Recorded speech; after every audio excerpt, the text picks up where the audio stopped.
পারবেন। যাই হোক, আমার সঙ্গে যিনি রয়েছেন তার সঙ্গে একটু পরিচিত হই। প্রথমে নামটা একটু বলেন। আমার নাম মোহাম্মদ আতিকুর রহমান আতিক। আতিক, বয়স কত? বয়স 18 বছর 3 মাস। 18 বছর 3 মাস, মানে সাবালক হয়েছেন আপনি বাংলাদেশ সরকারের। না, তাও তো না, বোধ হয় না, 18 বছর পর্যন্ত হয়, প্রাপ্তবয়স্ক ধরে নেওয়া হয়। ওকে, আপনি জীবন গল্প এখানে বলতে এসছেন, তার পেছনে একটা কারণ আছে, আমি জানি, কারণটা নয় পরেই জানি, কিন্তু এই অনুষ্ঠানটা শোনেন কবে থেকে আপনি? ঢাকা এফএম প্রায় আমি 1-1.5 মাস থেকে শুনি।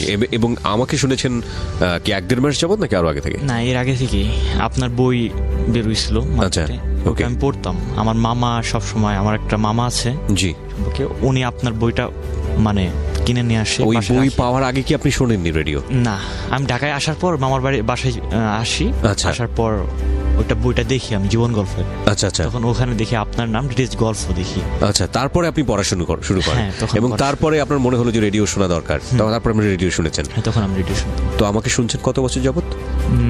আপনাকে আমি চিনতাম 1 বছর। 1 বছর থেকে আমি ঢাকায় আসার পর থেকে। ওকে, প্রিয় শ্রোতা, এটা খুবই সৌভাগ্যজনক ব্যাপার আমি বলবো যে বইও আমাদের শ্রোতা বাড়াচ্ছে। যাই হোক, এবারের বইমেলায় কিন্তু আমার একটা বই এসছে, আপনারা নিশ্চয়ই জানেন, ঢাকা এফএমের একটা মাত্র বই, সেটা হচ্ছে জীবন গল্প অ্যান্ড সিক্রেটস। আপনারা সিক্রেটস বললেই হবে, যে আর.জি. কিবরিয়ার সিক্রেটস বইটা চাই। অনেকেই অনলাইনে অর্ডার দিয়েছেন এবং অনেকেই বাংলাদেশের বিভিন্ন প্রান্ত থেকে অর্ডার দিয়েছেন। আমি যে নাম্বারটি এখানে মেনশন করি সেই নাম্বারে সবাইকে একটু ধৈর্য ধরতে বলবো, এই কারণে বইটা অলরেডি আপনাদের অনেকের কাছেই চলে গেছে, হ্যাঁ, কিন্তু যেহেতু অনেকেই, আমি যতদূর জানি, যে একেবারে সেই দূর দূরান্ত থেকে, রংপুর একবার প্রত্যন্ত অঞ্চল থেকে, রাজশাহীর প্রত্যন্ত অঞ্চল থেকে, সিলেট, বিভিন্ন জায়গা থেকে অর্ডার এসছে। সবাইকে একটু বলবো ধৈর্য ধরার জন্য, 2-1 দিন একটু লেট হতে পারে, কিন্তু কুরিয়ার আপনার ঠিকানায় নিশ্চয়ই পৌঁছে যাবে।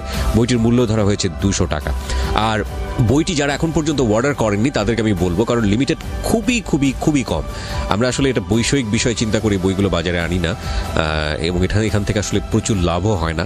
আর সবসময় আমার একটা উদ্দেশ্য থাকে, এখান থেকে যে লাভটা হবে সেই লাভটা চ্যারিটিতে দিয়ে দেওয়ার জন্য, কারণ এটা এই লাভটা নিয়ে আসলে মানে খুব বেশি অঙ্কের অর্থও না, খুব অল্প অ্যামাউন্টের, এবং যেটাই হোক না কেন এটা আমি সাধারণত চ্যারিটিতে দিয়ে দিই। কোনো দুস্থ যারা আছেন, বলা যেতে পারে যে গতবার যেরকম আকলিমা সাহায্য করেছিলাম, এবারও হয়তো এরকম কাউকে করব, যেহেতু বইমেলা চলছে, ইন দ্য মিনটাইম আপনারা জানতেই পারবেন। তো যারা বইটি এখন পর্যন্ত অর্ডার করেননি তাদেরকে আমি বলবো বইটি অর্ডার করার জন্য। আমি নাম্বার দুটো বলে দিচ্ছি, যেহেতু বইয়ের প্রসঙ্গ চলে আসলো। প্রথম নাম্বারটি হচ্ছে, যেটা 24 ঘন্টা খোলা থাকে, আপনি চাইলে এখনই ফোন করে এখনই অর্ডার দিতে পারেন। ওকে, রেডি? আমি বলছি, আপনারা নোট করবেন প্লিজ। সেটা হচ্ছে 09638771 আবারও বলি, 09638771 এবার ইংরেজিতে বলছি, 09638771771। বইটির বাজার মূল্য হচ্ছে 200 টাকা। যদি আপনি কুরিয়ারে, যেহেতু আপনার কুরিয়ারে যাবে, সুতরাং কুরিয়ারের চার্জটা আপনাকে দিতে হবে। ওকে, আরেকটি বিষয়, যদি আপনারা আরেকটি নাম্বার নিতে চান, এটা অফিস টাইমে শুধু খোলা থাকে, রকমারি.com-এর 16297। আমি আবারও বলছি, 16297, এই নাম্বারও আপনি অর্ডার করতে পারেন। ওকে, অনেক কথাই হয়ে গেল আজকে ভূমিকাতে। আপনার জীবন গল্প থেকে আমরা শুরু করতে চাই, একেবারে ছোটবেলা থেকে। আল্লাহর কাছে লাখ লাখ শুকরিয়া যে আপনাদের সামনে উপস্থিত হয়ে আমি অনেক খুশি। এক দরিদ্র ফ্যামিলিতে আমার জন্ম, আমি একাই, এবং আমার একটা ছোট বোন আছে। আমার বাবা মার স্বপ্ন যে যত কষ্ট হোক না কেন আমাকে লেখাপড়া করাবো, গ্রাজুয়েশন কমপ্লিট করাবো, ভালো একটা চাকরি দেওয়াবো। আতিক, আমি আপনাকে রিকোয়েস্ট করব, আপনি যে ভাষায় মানুষের সঙ্গে কথা বলেন, প্রত্যেকটি ভাষায় আমাদের কাছে খুবই শ্রদ্ধার। ওকে, আপনি যদি আঞ্চলিক ভাষায় কথা বলেন, যেভাবে বন্ধুদের সাথে কথা বলেন, আপনি ঠিক এখানে সেভাবেই কথা বলবেন। লাখ লাখ মানুষ আপনাকে শুনছে, আপনাকে একটু অন্যরকম পোশাকি ভাষা এবং যেই ভাষা আপনি সাধারণত বলতে অভ্যস্ত না, সেটা চেষ্টা করার দরকার নেই। এতে আপনার ভেতরের যেই মনের কথাটা সেটা ঠিক মতো বের হবে না, ঠিক আছে? সো আমি বলবো আপনাকে, আপনি যে ভাষায় কথা বলেন, যেভাবে কথা বলেন আপনি বন্ধুদের সাথে, ঠিক সেভাবে এখানে কথা বলবেন। ওকে, ঠিক আছে। আমি অনেক দরিদ্র ফ্যামিলির ছেলে। আপনার বাবা কি করতো? আমার বাবা মানে অন্য জমিতে কাজ করতো, কৃষক ছিল। হ্যাঁ, কৃষক। ঢাকায় আসতো, ঢাকায় কাজ করতো। আচ্ছা, আপনি বড় ছেলে ছিলেন? হ্যাঁ, আমি মানে বড় সন্তান? হ্যাঁ, আমি বড়। আচ্ছা, আমি যখন জিএসসি পরীক্ষা দেই, মানে তখন তো ক্লাস 7-6, তখন অতটুকু বুঝি নাই। যখন আমি জিএসসি পরীক্ষা দেই, তখন থেকে আমার বাবা মারও স্বপ্ন ছিল, আমি যখন ভালো রেজাল্ট করি জিএসসি পরীক্ষাতে, যে আমার ছেলের ভালো একটা চাকরি নিয়ে দেবো, ডিফেন্সের চাকরি। এবং আমার বডি ফিগার এখন যেরকম, তখন আরো মানে অনেক মানে ইয়ে ছিল, চওড়া ছিল। এবং প্লাস ক্রিকেট মাঠে যখন গেতাম ছোটবেলায় ক্রিকেট খেলতাম, মানে অনেকজন বলতো, নানান সমালোচনা করতো আমাকে নিয়ে যে আপনার বাড়ি কোথায়? আমার হোম ডিস্ট্রিক্ট কুড়িগ্রাম, রৌমারী থানা, রতনপুর গ্রাম। ওকে। ওখানে ক্রিকেট খেলতাম, সবাই আমাকে নিয়ে সমালোচনা করতো যে অমুকের ছেলে অনেক লম্বা চওড়া। সমালোচনা না, আলোচনা করতো। আলোচনা করতো যে ম্যাট্রিক পরীক্ষা দিলে ওর ডিফেন্সে চাকরি হবে, আর্মিতে, এরকম। এবং আমার বাবাকেও বলতো, আমার মাকেও বলতো, আমাকেও সবাই বলতো। এবং আমার ছোট থেকে স্বপ্ন ছিল আমি পুলিশ হব, আমি দেশের জন্য কাজ করব। এবং আমার বাবা মারও স্বপ্ন ছিল যে আমার ছেলেকে ডিপার্টমেন্টে দিব, এরকম। যখন আমি ক্লাস 9-এ উঠি গিয়েছি ভালো একটা রেজাল্ট নিয়ে, তখন আমার স্বপ্নটা আস্তে আস্তে আর বড় হয়ে যায় এবং ফ্যামিলিরও স্বপ্নটা অনেক বড় হয়। আমি কমার্স নিয়ে লেখাপড়া শুরু করি, কমার্স নিয়ে। আমার মামা সাজেশন দিচ্ছে যে তুই কমার্স নিয়ে পড়, আমি মামার সাজেশনে কমার্স নিই তখন সে সময়। এবং 9-10 এবং ম্যাট্রিক পরীক্ষা দিয়েই ভালো রেজাল্ট করি। আপনার বাবা কৃষক ছিলেন, তার তো পড়ানোর সামর্থ্য ছিল এই কৃষি কাজ করে? না, সে আমাদের ফ্যামিলি চালাইতো, প্লাস মানে কোনো আয় করতো না। উনি আমার পিছেই সবকিছু খরচ করতো। এই কৃষি কাজ করে যে পয়সা হতো সেটা আপনার পিছনে? হ্যাঁ, আমার পিছিয়ে খরচ করতো। আচ্ছা। এবং আমাকে মাঝে মাঝে বলতো ডাক দিয়া, জাতিক তুই আমার ভবিষ্যতের অ্যাকাউন্ট, এভাবে আমাকে বলতো। ভবিষ্যতের অ্যাকাউন্ট? হ্যাঁ, আমাকে এভাবে বলতো। এবং যখন ম্যাট্রিক পরীক্ষা ভালো রেজাল্ট নিয়ে পাশ করি, তখন আমি ইন্টারে আবার কমার্স নিয়ে পড়া শুরু করি। তখন একবার আর্মিতে গেলাম। আর্মিতে যখন আমি যাই, ও আর্মিতে যাওয়ার আগে কিছু কাহিনী আছে। আমার পায়ের একটা আঙ্গুলের সমস্যা ছিল, আপনার নখের একটা সমস্যা ছিল। জি। এখন আমি বাড়িতে বলি, মা আমার এই সমস্যা, যদি আমি আর্মিতে যাই তাহলে তো বের করে দেবো, আমি তো সম্পূর্ণ ফিট, কিন্তু ওটা তো আমার আনফিট। সেই সময় ভাইয়া চৈত মাসের দিন আমাদের আব্বা ঢাকায়, অনেক কষ্ট আমাদের ফ্যামিলিতে সেই সময়, মানে অনেক কষ্ট চলতেছে, টাকা পয়সা নাই একেবারে, আমাদের জমি জমাও নাই একেবারে, এক কাটা এরকম যে জমি আছে ওই পরিমাণে জমিও নেই। মা আমার বলতেছে যে তোর বাবার কাছে টাকা নিয়ে কিন্তু বাজার খরচ করলাম, আর সে এই সময় তো টাকা নেই আমাদের কাছে, এখন কি করি? ওর মা অনেক কষ্ট করে আমাদের খাবারের চাউল ছিল, পরে আমার চাউল বের করে দিচ্ছে, যা বাজারে বিক্রি করে তুই ওটা ঠিক করে নেয়, অপারেশন করা লাগে 400 টাকা না 500 টাকা, ওই 400-500 টাকা আমার বাড়িতে ছিল না। এটা আপনার খাবারের চাল বিক্রি করে এই পায়ের নখটা ঠিক করেছেন, যাতে করে আপনি আর্মিতে জয়েন করতে পারেন। হ্যাঁ, জয়েন করতে পারি। প্লাস আমি ওইটা করছি, অপারেশন করছি, হাসপাতালে আইসা ওষুধপাতি নিচ্ছি, কম করে ওষুধপাতি সব নিচ্ছি, ডাক্তার যে পরিমাণে নিতে বলছে ওই পরিমাণে নিতে পারিনি। আমি ব্যান্ডেজ করে যখন বাড়িতে চলে আসি, প্রচুর রক্তক্ষরণ হয়। আমি যখন সুস্থ হই, মানে সুস্থ বলতে আমার শুধু পাটা শুধু অবশ করছিল, আমি যখন উঠি দেখি অনেক রক্তক্ষরণ হয়েছে। পরে যখন আমার আঙ্গুল শুকাইলো, শুকানোর পর আমি আর্মিতে যাই।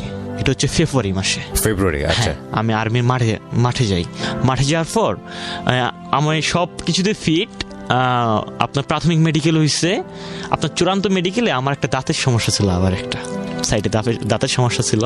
এখন আমাকে মেজর বলতেছে, মেজরের সামনে যে আসছি, পরে আমারে বলতেছে যে তুমি ওটা ক্যাপ করে নেক্সট টাইমে আইসো, তোমার ফিগার অনেক ভালো, নেক্সট টাইমে তুমি ট্রাই করিও। আমি আসলাম। দাঁতের সমস্যাটা কি আপনি আগে থেকে জানতেন?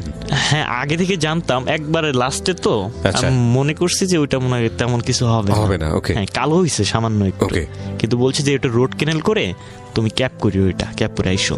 পরে তো আমি আসলাম। আসার পর কলেজ করতেছি। এই সময় আমার ফ্যামিলির, মানে আমার মার সঙ্গে হঠাৎ করে কাজ করতে বলে একটা আমার আম্মু, আমি কাজ করি নাই। আম্মু অনেক রাগারাগি করছে, আমি অনেক অলস টাইপ ছিলাম একটু। আচ্ছা।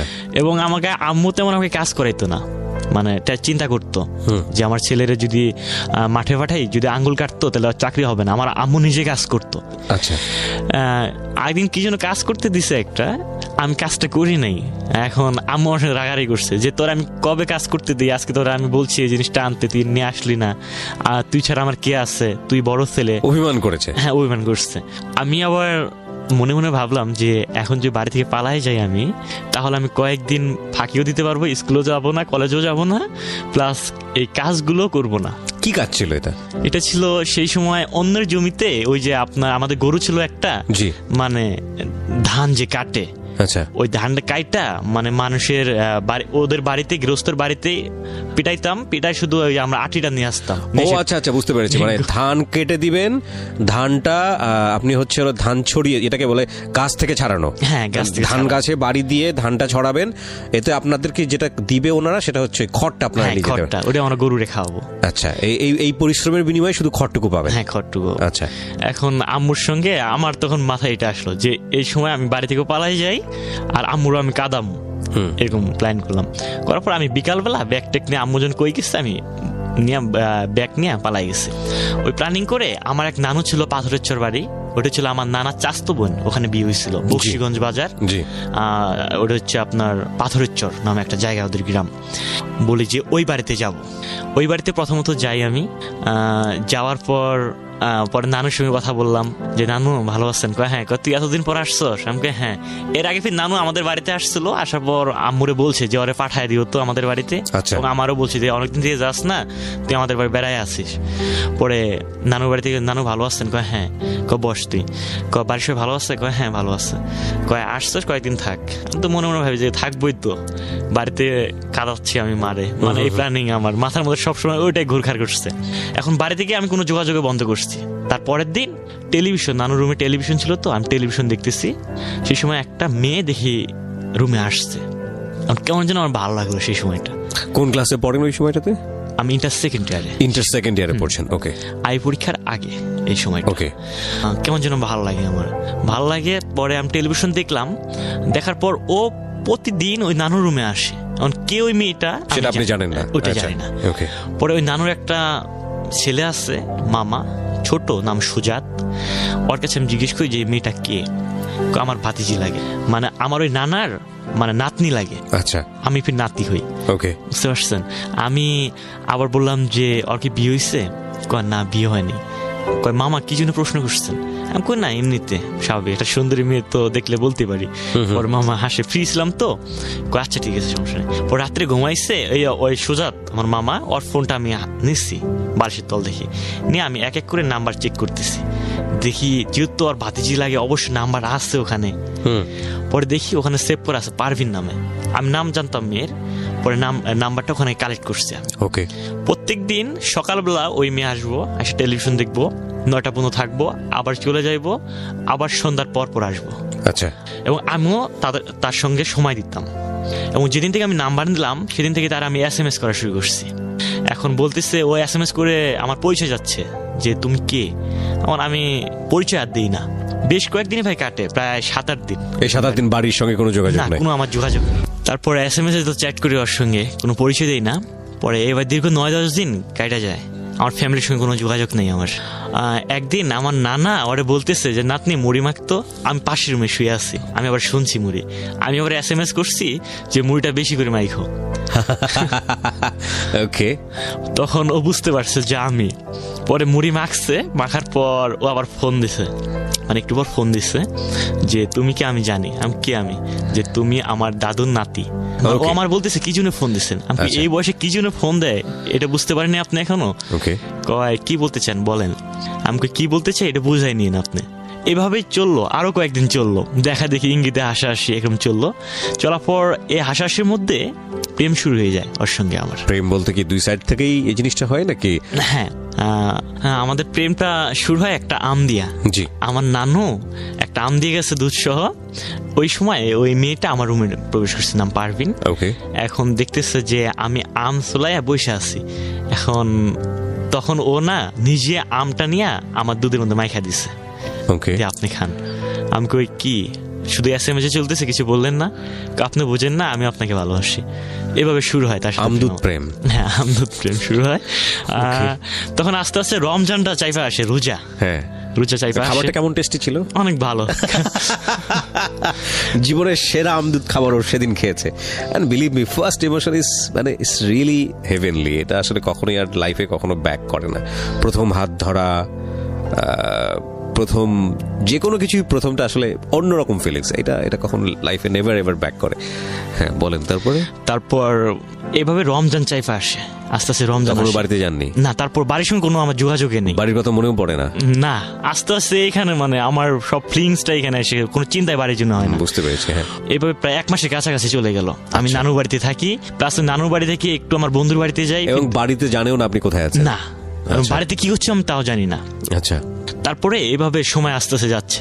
রমজান 3 রমজান না 4 রমজানের দিক আমার আম্মু ফোন করছে এখানে। হ্যাঁ, আমার নানুরে। আমি কোন জায়গায় যেন গেছি, আমি আসছি, নানু আমারে বলতেছে যে তুই বাড়ি থেকে রাগ করে আসছস। আমি কই কে বললো আপনারে? তোর আম্মু ফোন দিচ্ছিল। আমি হ্যাঁ বাড়ি থেকে রাগ করে আসছি। তুই বলবি না, থাকবি তো থাকবি, তুই বলতি যে বাড়ি থেকে রাগ করে আসছি, তারা চিন্তাই ছিল। এবার আমি বললো যে আমি ওদের কাঁদানোর জন্যই আমি এরকম করছি। কচ্ছে ঠিক আছে তুই বাড়িতে যাস তাড়াতাড়ি। আমার আর কিছু বললো না, আমার তো বাড়ির কোনো চিন্তাই নেই, ওদিক যাওয়ার আমার চিন্তাই নেই, সবকিছু মাথার মধ্যে। আমি এটার নাম কি পারভিনের জন্য। হ্যাঁ, এবং ওদের বাড়ি কি ছিল মানে আপনার বাড়ি থেকে কাছাকাছি? একেবারে কাছাকাছি, আচ্ছা, একটা ঘর ডিফারেন্ট। ও আচ্ছা, এই ঘর এই ঘরে এই ঘর। আচ্ছা আচ্ছা। পরে কেমন যেন প্রেম শুরু হলো, পরে ভালোই প্রেম একটা জমানোর পর ফোনে কথা হয়, ও আমার সঙ্গে দেখা করে রাত্রি করে, রাত 8-9টায় দেখ, মানে কি সবাই ঘুমিয়ে গেলে পড়তে বসে যখন, ও আচ্ছা, পড়ার টেবিল থেকে চলে আসে। ওর বাবা কি করতো? ওর বাবা কৃষক ছিল। ওর বাবাও কৃষক ছিল। আচ্ছা, ও আসতো আমার সঙ্গে গল্প করতো, মানে যা হয় দুজনে পাশাপাশি তাইকা। পরে আস্তে আস্তে কেমন আমার আবেগটা বা ইমোশন, মানে আমার মানে এটা ওর প্রতি কেমন যেন একটা গভীর একটা ভালোবাসা সৃষ্টি হলো। পরে আমি আমার মনের মধ্যে, আমার ব্রেনের মধ্যে একটা শয়তানি একটা কাজ করলো যে একটা কাজ করি, ওর আব্বা আম্মার ঘুমের ট্যাবলেট খায়া ওর রুমের মধ্যে আমি দেখা করবো। আর আমি বললাম যে তোমার সঙ্গে দেখা করবো। প্রথমে আমার প্রস্তাব দিলাম ওরে আমি। এটা কি মানে ঘুমের ট্যাবলেট খাইয়ে ওর সঙ্গে ওর রুমে দেখা করতে হবে, অন্য কোনো প্ল্যান ছিল নাকি শুধু দেখা করাটা? এখন না, you have to clear this because it's your life story. আমাদের জানার জন্যই যেন জিজ্ঞেস করছি, মানে বিষয়টা কি ইন্টেনশনালি ছিল যে না আপনারা যে সম্পর্কের মধ্যে আছেন এটা পবিত্রতম সম্পর্ক থেকে একটা অনৈতিক সম্পর্কের দিকে যাচ্ছে? ব্যাপারটা কি এরকমই ছিল? না, আমার প্রেম ছিল পবিত্র প্রেম, ফিলিংসটা পবিত্রই ছিল। মানে আপনারা ওর রুমে দেখা করতে যাবেন, ও তো আপনার রুমে আসতো, ওর রুমে দেখা করতে যাওয়ার প্রয়োজনটা কি ছিল? আমি যে রুমে থাকি আমার ছোট মামা আমার সাথে থাকে, এটা সমস্যা। ওর রুমটা একাই, এখন বাইরে যদি দেখা করি তাহলে সমস্যা, এই জন্য রুমের ভিতরে, রুমে যেহেতু একাই থাকে, তো বাবা মাকে সেজন্য স্লিপিং পিল খাওয়াতে হবে। হ্যাঁ, আচ্ছা। এখন ওরে বললাম যে তোমার রুমে আমি যাবো, আমার তো আসবা, আমার আব্বা আম্মা যখন থাকে সারাত, আমি সমস্যা নেই, এই ব্যবস্থা আমি করতেছি। ওরা আমি বাজার থেকে ঘুমের ট্যাবলেট নিয়ে আসছি, 2-3টা নিয়ে আসছি, নিয়ে এসে আমি সুন্দর করে মানে গুঁড়া করছি। আচ্ছা, গুঁড়া করে ওরা বলছি যে এটা তুমি ইফতারের শরবতের সাথে খাওয়াই দেন। আমি ভাই, আমি আল্লাহর কাছে মাপ চাই, আমি অনেক একটা ভুল করছি এই সময়। না ঠিক আছে, আপনি যেটা করেছেন সেটা আপনি বলতে আসছেন এখানে, আপনি ভুল করেছেন সেটা আপনার ভিতরে অনুতপ্ত বোধ আছে বলেই আপনি এখানে এসেছেন। হ্যাঁ, কারণ সমস্যা নেই, রোজার মাসে যে ইফতার করব যে পানি দিয়া, ওখানে আমি ঘুমের ট্যাবলেট খাওয়াই দিচ্ছি। না, তারপর আপনি ওকে বলেছেন মিশানোর জন্য? হ্যাঁ, মিশানোর, ও রাজি হয়ে গেছে? হ্যাঁ, ও রাজি হয়েছে। তারপর এবং ও খাওয়াইছে এবং আমার বলছে হ্যাঁ আসতে পারো তুমি। আমার যে রুমটা ছিল সেই রুমটা হচ্ছে নানু ওই রুমে থাকতো, আমার এই রুম ছিল, মাঝখানে একটা পার্টিশন ছিল ওখানে, মানে আমি যদি বেরোতাম তাহলে ওই রুমের মাঝখান দিয়ে যা লাগতো, যা ওদের দরজা খোলা লাগতো। ওকে, এখন ভাবলাম যে এবার যেগুলো তো টের পাইবো ওরা। জানলা ছিল একটা, জানলার মধ্যে গ্রিল ছিল না ওদের। আমি কি করছি, জানলা খুলে ড্রাইভ করছি জানলা থেকে। মানে আপনার রুমে জানলা দিয়ে বের হয়েছেন আপনি? তখন চিন্তা হয়নি আপনি বাসার ভিতরে ব্যাক করবেন কিভাবে? এই জানলা দিয়ে আমি ঢুকবো, আবার জানলা দিয়ে ঢুকবো। জানলাটা তেমন উঁচা ছিল না, কাছাকাছি ছিল। আচ্ছা আচ্ছা। তারপর আমি এক পর্যায়ে রুমের কাছে যাই, যাওয়ার পর দেখি দরজা লক করা, শুধু জানলা খোলা। এখন ভাইয়া আমার লাইফের প্রথম তো অনেক একটা ভীতু একটা কাজ করলো, আল্লাহ বুকের মধ্যে, মানে শীতের রাত কেমন যেন একটা ভয় লাগছে। কি করলাম, জানলা দিয়ে হাত দিলাম ভিতরে, আমি আচ্ছা ভিতরে হাত দিয়া দেখি কাজ হয় না, ওরা আমি পারি না।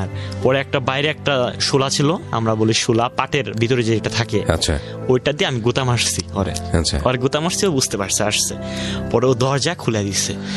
এই সময় যদি রেডিও নেটওয়ার্ক না থাকে তাহলে কি হবে? ধরেন আপনারা যারা শুনতেছেন কান বেঁধে উদ্গ্রীব হয়ে কি হতে যাচ্ছে, হ্যাঁ, সে ধরেন আপনার রেডিও আপনি শুনতে পাচ্ছেন না, ঢাকা এফএম এখন শোনা যাচ্ছে না, তাহলে কি হবে? ওকে, না অবশ্যই আমরা শুনবো, বাট আমি একটা জিনিস আপনাদেরকে বলতে চাই একটা ছোট্ট করে, সেটা হচ্ছে আপনারা নিশ্চয়ই জানেন, একটা ছোট্ট বিজ্ঞাপন করে নিই। আমার বইয়ের জীবন গল্প এবং সিক্রেটস নামে আমার একটা বই বাজারে এসছে, ঢাকা এফএম 90.4 এর একটা মাত্র বই।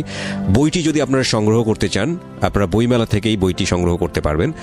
101 নম্বর স্টল নাম্বারটা খুব সহজ মনে রাখা, 101 নম্বর স্টল। এটা হচ্ছে বর্ণ প্রকাশের স্টল। আমি মাঝে মাঝে যাচ্ছি চুরি চুরি করে, অনেকেই আমার কাছ থেকে জানতে চেয়েছেন ফোন করে, প্লাস হচ্ছে SMS এর মাধ্যমে, এছাড়াও ফেসবুকের মাধ্যমে, যে এবারের বইমেলায় আমি যাব কিনা। হ্যাঁ, এবারের বইমেলায় আমি যাচ্ছি আগামী শুক্রবার। আজকে হচ্ছে কি বার? বুধবার থেকে বৃহস্পতিবার পড়লো, অর্থাৎ পরশুদিন। আগামী শুক্রবার ঠিক সকাল 11টায় বর্ণপ্রকাশের স্টলে। বর্ণপ্রকাশের স্টল নাম্বার হচ্ছে 101। বইমেলার গেট দিয়ে ঢুকেই সরোয়ার্দী উদ্যানে বইমেলার গেট দিয়ে ঢুকেই হাতের বামে পড়বে বর্ণপ্রকাশ 101 নম্বর স্টল। দেখবেন আমার ছবি অনেক বড় করে উপরে দেওয়া আছে। ওখানে ঠিক সকাল 11টায়, আগামী শুক্রবার সকাল 11টায় আপনাদের সঙ্গে আমার দেখা হচ্ছে। যারা দেখা করতে চান চলে আসবেন বইমেলাতে, যারা আমার হাত থেকে বইটি কিনতে চান চলে আসবেন আগামী শুক্রবার ঠিক সকাল 11টায় 101 নম্বর স্টল, বর্ণপ্রকাশের স্টল সরোয়ার্দী উদ্যানের। ওকে, দেখা হচ্ছে আপনাদের সঙ্গে। হ্যাঁ বলুন, তারপর ও দরজা খুলে দিছে অলরেডি। আমি যে রুমের ভিতরে ঢুকছি আমার প্রচন্ড ভয় লাগতেছে, মানে আমার শরীর কাঁপতেছে, কাঁপা শুরু করছে। পরে ওদিক দরজা লক করলো, আমি মনে মনে কোনো প্ল্যানিং করলো নাকি, মানে আমার মাথার মধ্যে এই চিন্তা আসি গেলো এই সময় যদি ধরা খাই তাহলে তো মায়েরও খাইবো, মান সম্মান শেষ এই সময়। আর নানুর বাড়িতে আসছে, নানুরও মান সম্মান শেষ, এরকম চিন্তা আসলো মাথার মধ্যে। পরে দেখি ল্যাব তো শীতের দিন, সোজা ল্যাবের তলে ঢুকে বললাম। ল্যাবের ঢুকে প্রায় 5 মিনিট প্রায় নীরবতা মনে পালন করছিলাম আমি সেই সময়, মানে কোনো কথা নেই, সাউন্ড নেই, মানে ভয় কাজ করছে সেই সময় আমার। পরে একটু পর ওর সঙ্গে কথা তো বলা যায় না রুমের ভিতর, আমাকে ও বলতেছে যে ভয় পাইছো, আমি কই ভয় তো পাওয়ারই কথা, না ঘুমায় বসছে আব্বু আম্মু। আর রুমের ভিতরের পারিশন আবার লক করা দরজা, কোনো সমস্যা নেই। ভাইয়া আস্তে আস্তে ওখানে কথা বলতে বলতে অন্য একটা ফিলিং জন্মে গেল। আসলে চিন্তাধারা ছিল না হ্যাঁ এই জিনিসটা হবে, এবং আমার লাইফের প্রথম এটা, এবং আমি কোনো মেয়ের লাইফের, মানে ও আমার লাইফের প্রথম, ওর সঙ্গে আমি অবৈধ মেলামেশা করি। এটা মানে এটা আপনাদের আমার জীবনের প্রথম, এটা মেয়ের সঙ্গে আমার মেলামেশা চিন্তা ছিল না, কিন্তু ইন্টেনশনালি জিনিসটা হয়ে গেছে। হ্যাঁ, আমার জীবনের প্রথম এটা, দুজনেই মানে দুজনের সম্মতিতেই জিনিসটা হয়েছে। তারপর শারীরিক মেলামেশা হলো ওখানে আমার লাইফের প্রথম ওইটা। ওখানে আমি ছিলাম প্রায় 3টা পর্যন্ত, 12টায় ঢুকছি, 3টায় বের হইছি ওখান থেকে। জি, সেদিন রাত কাটার পর আমার কিচ্ছু ভালো লাগে না, আর বাড়ির চিন্তা ভাবনা তো মোটেও আমার আমার সেটাই মাথায় আসছিল যে বাড়ির চিন্তায় যতটুকু ছিটেফোঁটা ছিল এরপর আর থাকার কথা না। হ্যাঁ, আমি অনেকদিন ওখানে থাকলাম, মানে সারাক্ষণ মাথার মধ্যে শুধু এই সম্পর্ক এবং পারফিনের কথা মাথায় করছে। হ্যাঁ, পারফিনের কথা মাথায় করতো, এবং সেও নানুর রুমে প্রায় 5-6 বার আসতো। মানে আপনারা যেটা বুঝতে পারছিলাম যে খুব স্বল্প সময়ের মধ্যেই বুঝে না বুঝে কাছাকাছি এরকম সুযোগ থাকার কারণে আপনারা র্যান্ডমলি একটা অনৈতিক সম্পর্কে যাওয়ার একটা সুযোগ ছিল এবং আপনারা সেটার ব্যবহার করতেছিলেন। ওকে, অনেকদিন বেশ কয়েকদিন কাটলো এইভাবে, আবার ঘুমের ট্যাবলেট খাওয়াই, ফির 2 দিন পর মানে রেগুলার আপনারা ঘুমের ট্যাবলেট খাওয়াই? হ্যাঁ, ঘুমের ট্যাবলেট খাওয়াই। তারপর দিন আবার 4টা নিয়ে আসছিলাম আমি, নিয়ে আসছি, আবার খাওয়াইছি, আবার মেলামেশা করছি, রুমে গেছিলাম। এভাবে দীর্ঘ প্রায় 5-6 দিন ওর সঙ্গে আমার মেলামেশা হয়েছে, প্রায় 15 দিনের মধ্যে এটা মেলামেশা হয়। সেই সময় নানু আমার বলতেছে যে তুই বাড়ি চলে যা। নানু মনে একটু বুঝতে পারছে বিষয়টা, বুঝতে পেরেছে। একদিন কি হয়েছে, আমি জানলা ড্রাইভ করে চলে গেছি, নানু আমার রুমে আসছে, দেখে আমার রুমে এসে দেখে জানলা খোলা, সে ভয় তো আতঙ্ক, কি কোনো চোট্টর আসছে নাকি, দেখে বিছানায় আমিও নেই। পরে কি হলো, কোথায় গেছে? পরে নানু দাঁড়িয়ে আসছে, ওদের ভিটা ছিল, ভিটার আপনার উঠানে দাঁড়িয়ে আসছে, দেখে আমি পারভিনের রুম থেকে বের হয়ে আসছে। নানু আমার কোনো কিচ্ছু বলেনি, সে আবার চুপচাপ করে রুমে শুয়েছে। আমি আবার জানলা দিয়ে ভিতরে ঢুকে আবার জানলা লক করছি, ওইটা উনি দেখছে। উনি আমার একটা কথাও বলেনি, না বললা তারপরের দিন বলছে যে তুই বাড়ি চলে যাস। তোর আম্মু ফোন দিছিল, মানে উনি আরো আমার প্রতি মানে আবার জোর দিচ্ছে যে বাড়ি চলে যা। তারপর চাপ দিচ্ছে বাড়ি যাওয়ার জন্য। হ্যাঁ, পরে আমি একদিন পর চলে গেলাম বাড়িতে, অনেকদিন পর বাড়িতে গেলাম। মা তো বলতেছে যে তোর বাড়ির কথা মনে পড়ে না, ওখানে গেছস, তোর পরীক্ষার সামনায়, আমি আবার অ্যাকাউন্টিং প্রাইভেট পড়ি, তোর প্রাইভেট পড়া লাগবো না। আমি কই হ্যাঁ পড়বো, সমস্যা নেই। আবার আমি প্রাইভেট আগের মতো কিছু শুরু করি, আর পারভিনের সঙ্গে আমার কথা হয়, ফোনে কথা হয়।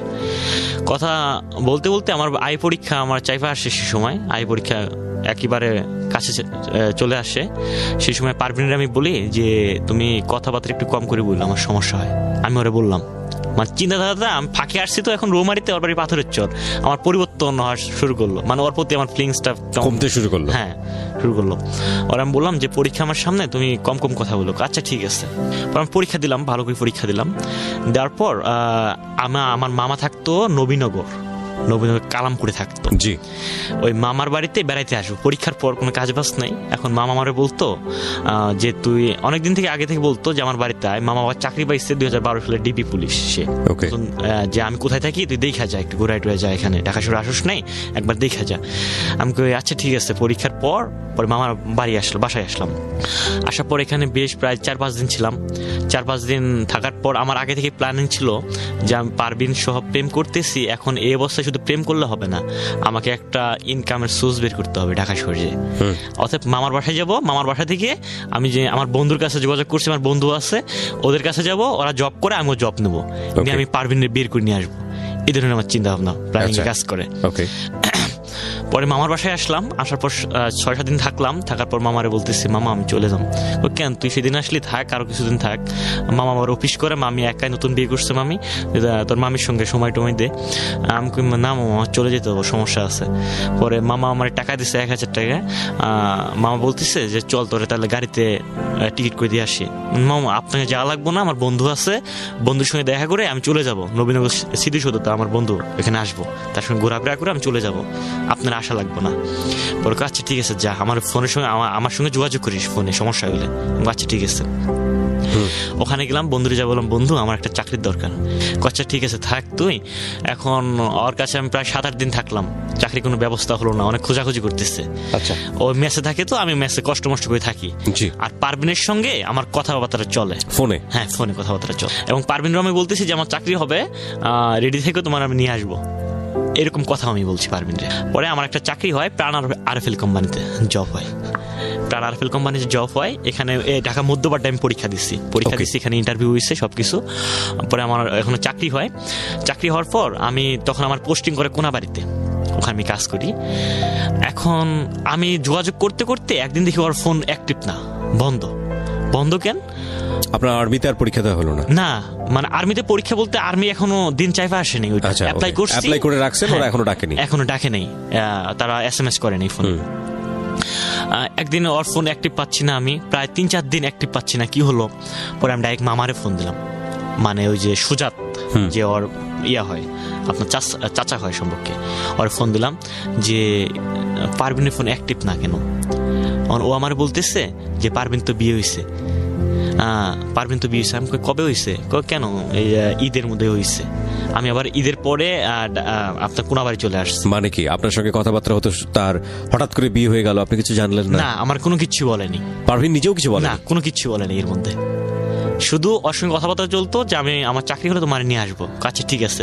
হঠাৎ করে দেখি ফোন অ্যাক্টিভ, আপনার অ্যাক্টিভ না, হ্যাঁ ইনঅ্যাক্টিভ। পরে এরকম 3-4 দিন চলে যায়। তারপর আবার আমি মামার কাছে ফোন দিই, ওই যে তারপরে জানাই যে বিয়ে হয়ে গেছে। হ্যাঁ, আমি তাও ওর কাকারে সরাসরি বলি নাই যে পারভিনের কি হয়েছে, আমি ইঙ্গিতের মাধ্যমে ওরে বললাম, বললাম যে উনি বললো যে পারভিনের বিয়ে হয়েছে। আমি তখন অনেক একটা কষ্ট পাইলাম, আর তখন আরো ভাই ওর প্রতি আমি আরো দুর্বল হলাম, কেমন যেন মানে ওই আপনার দৃশ্যগুলো আমার সামনে চলে আসে। পৃথিবীর নিয়মই তাই, তাবৎ পৃথিবীর সমস্ত জায়গায় নিয়মই তাই, যে জায়গায় বাধা আছে সেটার প্রতি টান আছে, এটা শুধু মানুষের মধ্যে না। জি ভাইয়া, তখন তো আমার অনেক কান্না হয়, আমি ঘুমাইতে পারি না সারাদিন। ওই দৃশ্য আমি সেলসে চাকরি করি, আরো সেলসে তো টার্গেট থাকে আমাদের কোম্পানি থেকে, আমি কাজও করতে পারি না ঠিক মতো, শুধু ওইটা চিন্তা আসে মাথার মধ্যে। ওরে এভাবে প্রায় 2-3 মাস কাটে, এইভাবে নানান ঝামেলা, আমার মানসিক টেনশনের সাথে আমি জড়িত। পরে আমি ভাবলাম যে ও যখন বিয়ে করছে তাহলে ওর কথা আমি চিন্তাই করবো না। ও যদি পারে, ও কি জন্য আমার সাথে এরকম প্রতারণা করলো? কারণ আমার সাথে মেলামেশা করে। ও যদি পারে, আমি পারবো না কেন? আমি তো আমার বাপের এক ছেলে, আমার বাবা মার স্বপ্ন আছে, মানে এই হিটটা আমার মনে একটা আইসা গেল। আমি কি করলাম, আমার ফোনটা যেটা আমার সিমটা যে ছিল ওইটা ভেঙে ফেলছি সরাসরি, এই সিমে আমি রাখবো না। পরে আমি সিম ভেঙে ফেলার পর আমার ভালোই দিন কাটছিল। ওর টেনশন আমার মাথায় আসলো, আমি কাজের চাপে বা ব্যস্ততার মাঝে আমি ওটা মনে করিনি যে এটা যদি মনে করি তাহলে আমার লাইফটা চলবো না, এই অবস্থায় শেষ ডাউন, এটা আমি ভাবতাম। তারপর ও 2-3 মাস পর 5-6 মাস সংসার করছে। তারপর একদিন রাত 10টার সময় আমার এসএমএস করছে একটা, যে আমি পারভিন। আমি কই পারভিন আমার কত মাস সংসার করেছে? 6 মাস। 6 মাস, ওকে। হ্যাঁ, 6 মাস পর আমার এসএমএস করছে যে আমি পারভিন। তারপর ও আমার এসএমএস করছে যে আমি পারভিন। আমি সঙ্গে সঙ্গে ফোন ব্যাক দিচ্ছি ওই নাম্বারে, আবার ফোন ব্যাক দিচ্ছি। পরে ওর ফোন দিচ্ছি, আমি ফোন দেওয়ার পর বলতেছে যে তুমি কোথায় আছো? আমি বলতেছি যে আমি কোথায় থাকবো, আমি যেখানে ছিলাম ওখানেই আসছি। তুমি ফোন দিচ্ছ কি জন্য, ভালোই আসছো? হ্যাঁ। ও বলতেছে হ্যাঁ ভালো আছি, কিন্তু ওই রকম ভালো না। আমি কিরকম ভালো? যে আমি এখন খুবই কষ্টে আছি, তুমি আমাকে নিয়ে যাও। মানে ও আর কোনো কথা বাড়াইলো না, সরাসরি আমার বলতেছে যে আমারে নিয়ে যাও। আমি কই মানে তোমার আমি নিয়ে আসবো মানে? তুমি তো অনেক সুখে আসছো, তোমার স্বামী নাকি ভালো চাকরি করে, ভালো শিক্ষিত ফ্যামিলি, তাহলে তুমি ওই সংসার থেকে আমার কাছে আসবা, এর কোনোদিন সম্ভব না। এটা ও আপনাকে অফার করছিল? হ্যাঁ, ও আমার অফার করছিল। আমি আবার ফোনটা কি করছি, কাইটাতে ফোন বন্ধ করে রাখছি। কারণ আমার চিন্তা একটাই আসছে ভাই এই সময়, যে না এটা কখনো সম্ভব না, কারণ ওর বিয়ে হয়েছে ওই সময় যদি আমি আমার লাইফে নেই তাহলে দেখা যায় আমার ফ্যামিলি ওর জন্য অপমানিত হবে আপনার সবার কাছে, এবং আমি অপমানিত হবো ফ্রেন্ড সার্কেলের কাছে, এবং আমার লাইফটাই ধ্বংস। আমার এরকম চিন্তা আমার মাথার মধ্যে ঘুরপাক করছে, এবং আমি সিমটা ফোন বন্ধ করে রাখছি, এবং প্রায় 2-3 ঘন্টা পর আমি ফোন অন করছি, আবারও ফোন করছি। মানে আমি অনুমান করলাম যে ও মনে হয় সারাক্ষণ আমার ফোনে ট্রাই করে। আচ্ছা, ও আবার বলতেছে যে আমার নিয়ে যাবো না। আমি কই ভাই এটা সম্ভব না, তুমি কি পাগলামি করতেছো, তুমি ভাইবে আবার দেখো। দেখে আমি আবার ফোন কাইটা দিয়ে আবার বন্ধ করছি প্রায় 1 দিন, ফুললি 1 দিন কোনো ফোন আমি অ্যাক্টিভ করিনি। ফোন আমি খোলার পর ও আবার ফোন দিছে আমার, আবারও ফোন দিছে। ওকে, তারপর বলতেছে তুমি আমার কথা শুনবা না, তুমি যদি আমাকে না নিয়ে যাও আমি কোনো বিষ খাবো। আমি কি হয়েছে, তখন আমি মাথাটা স্থির করে শুনলাম যে কি হয়েছে এমন, ও আসতে চাই কেন একটু শুনি। আর বলতে কি হয়েছে তোমার, যে আমার সমস্যা। তোমার কি সমস্যা? আমার শাশুড় শাশুড়ি আমার দেখতে পায় না, আমার জ্বালাতন করে, তারা খুবই খারাপ, আমার অত্যাচার করে, এবং আমার হাজবেন্ড ঢাকায় আরেকটা বিয়ে করছে। এটা কি ওকে বিয়ে করার পরে না আগেই ছিল? আগেই ছিল। আচ্ছা। ও আমার এটা বলতেছে, আচ্ছা, যে ও নাকি ঢাকায় বিয়ে করছে। ওকে, আমি এই জন্য এই সংসার করুম না, তুমি যদি আমাকে না নিয়ে যাও, আমার কেউ নাই এখন, আমার বর্তমান কেউ নাই, তুমি শুধু আছো, তুমি যদি আমাকে না নিয়ে যাও তাহলে আমি বিষ খাবো। আমি বলছি আমি তোমার আসছি, তাহলে তুমি বিয়ে করার সময় আমার ফোন দাও না কি জন্য? বলতেছে সেই সময় আমি সুযোগ পাইনি। আমি কই সুযোগ পাও নাই মানে, তুমি কি কথা বলতেছো? পরে নানান কথা ওখানে হয়েছে, হওয়ার পর আমি ফোন রাগ করে আবার কাটা দিচ্ছি।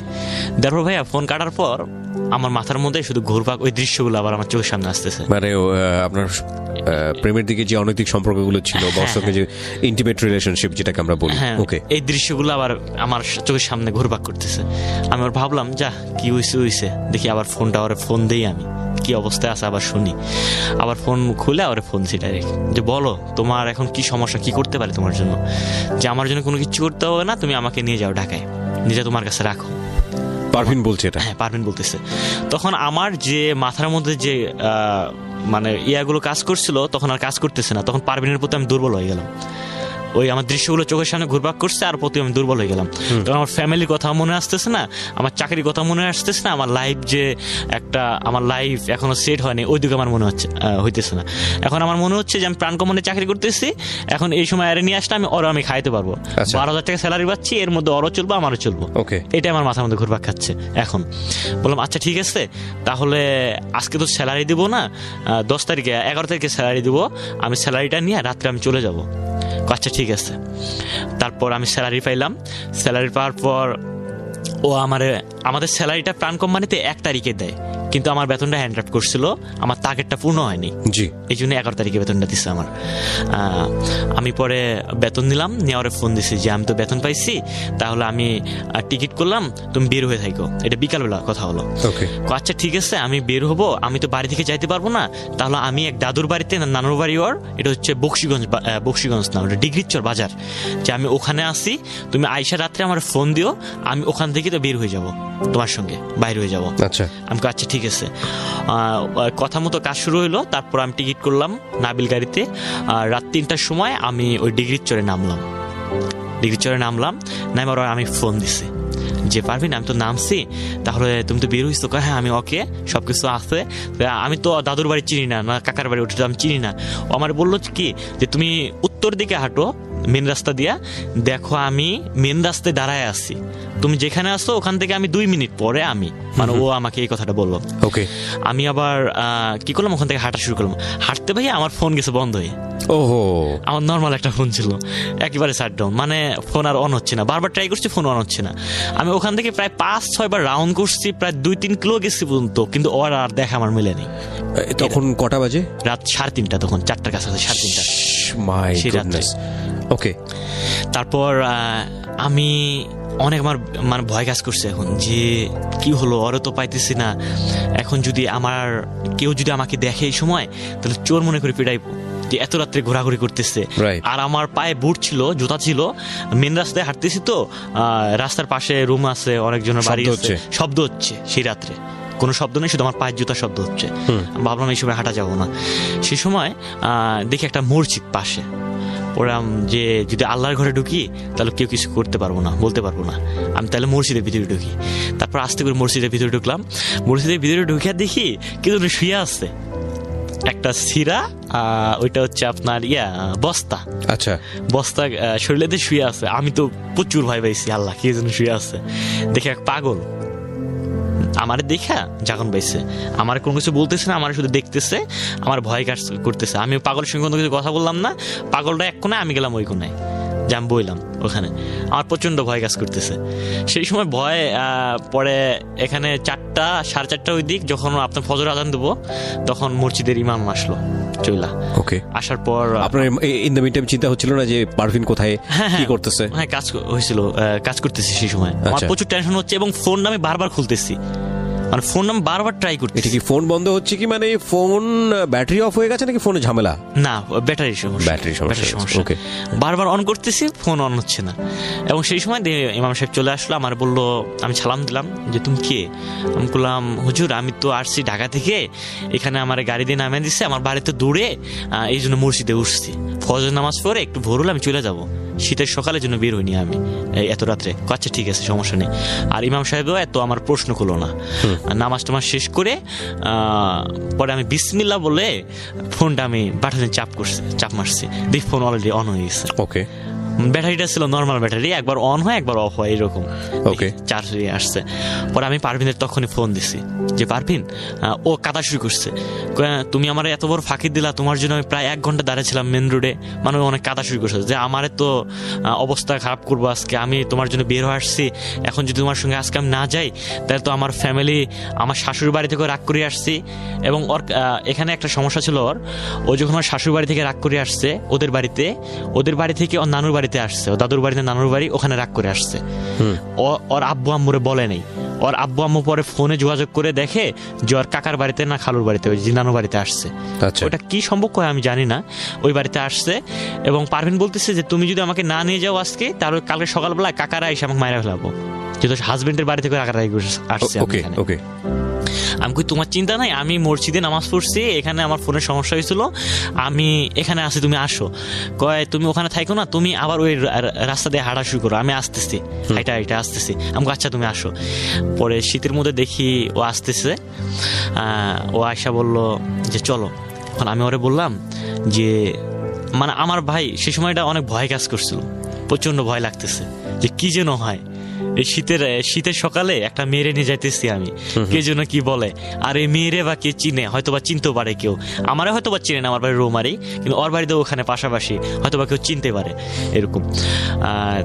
তারপর ওরা আমি বললাম যে তুমি আমার পিছে থাকো, আমি তোমার আগে থাকি, কেউ যদি মাইন্ড না করে, আর কেউ যদি মানে ওইরকম আমার মানে, ওরা আমি এই প্রস্তাবটা দিলাম যে তুমি পিছে থাকো অনেক। এভাবে হাঁটা শুরু করলাম, 5-10 মিনিট গেলাম, দেখি মানুষ আমার ফলো করতেছে, দুজনে ফলো করতেছে।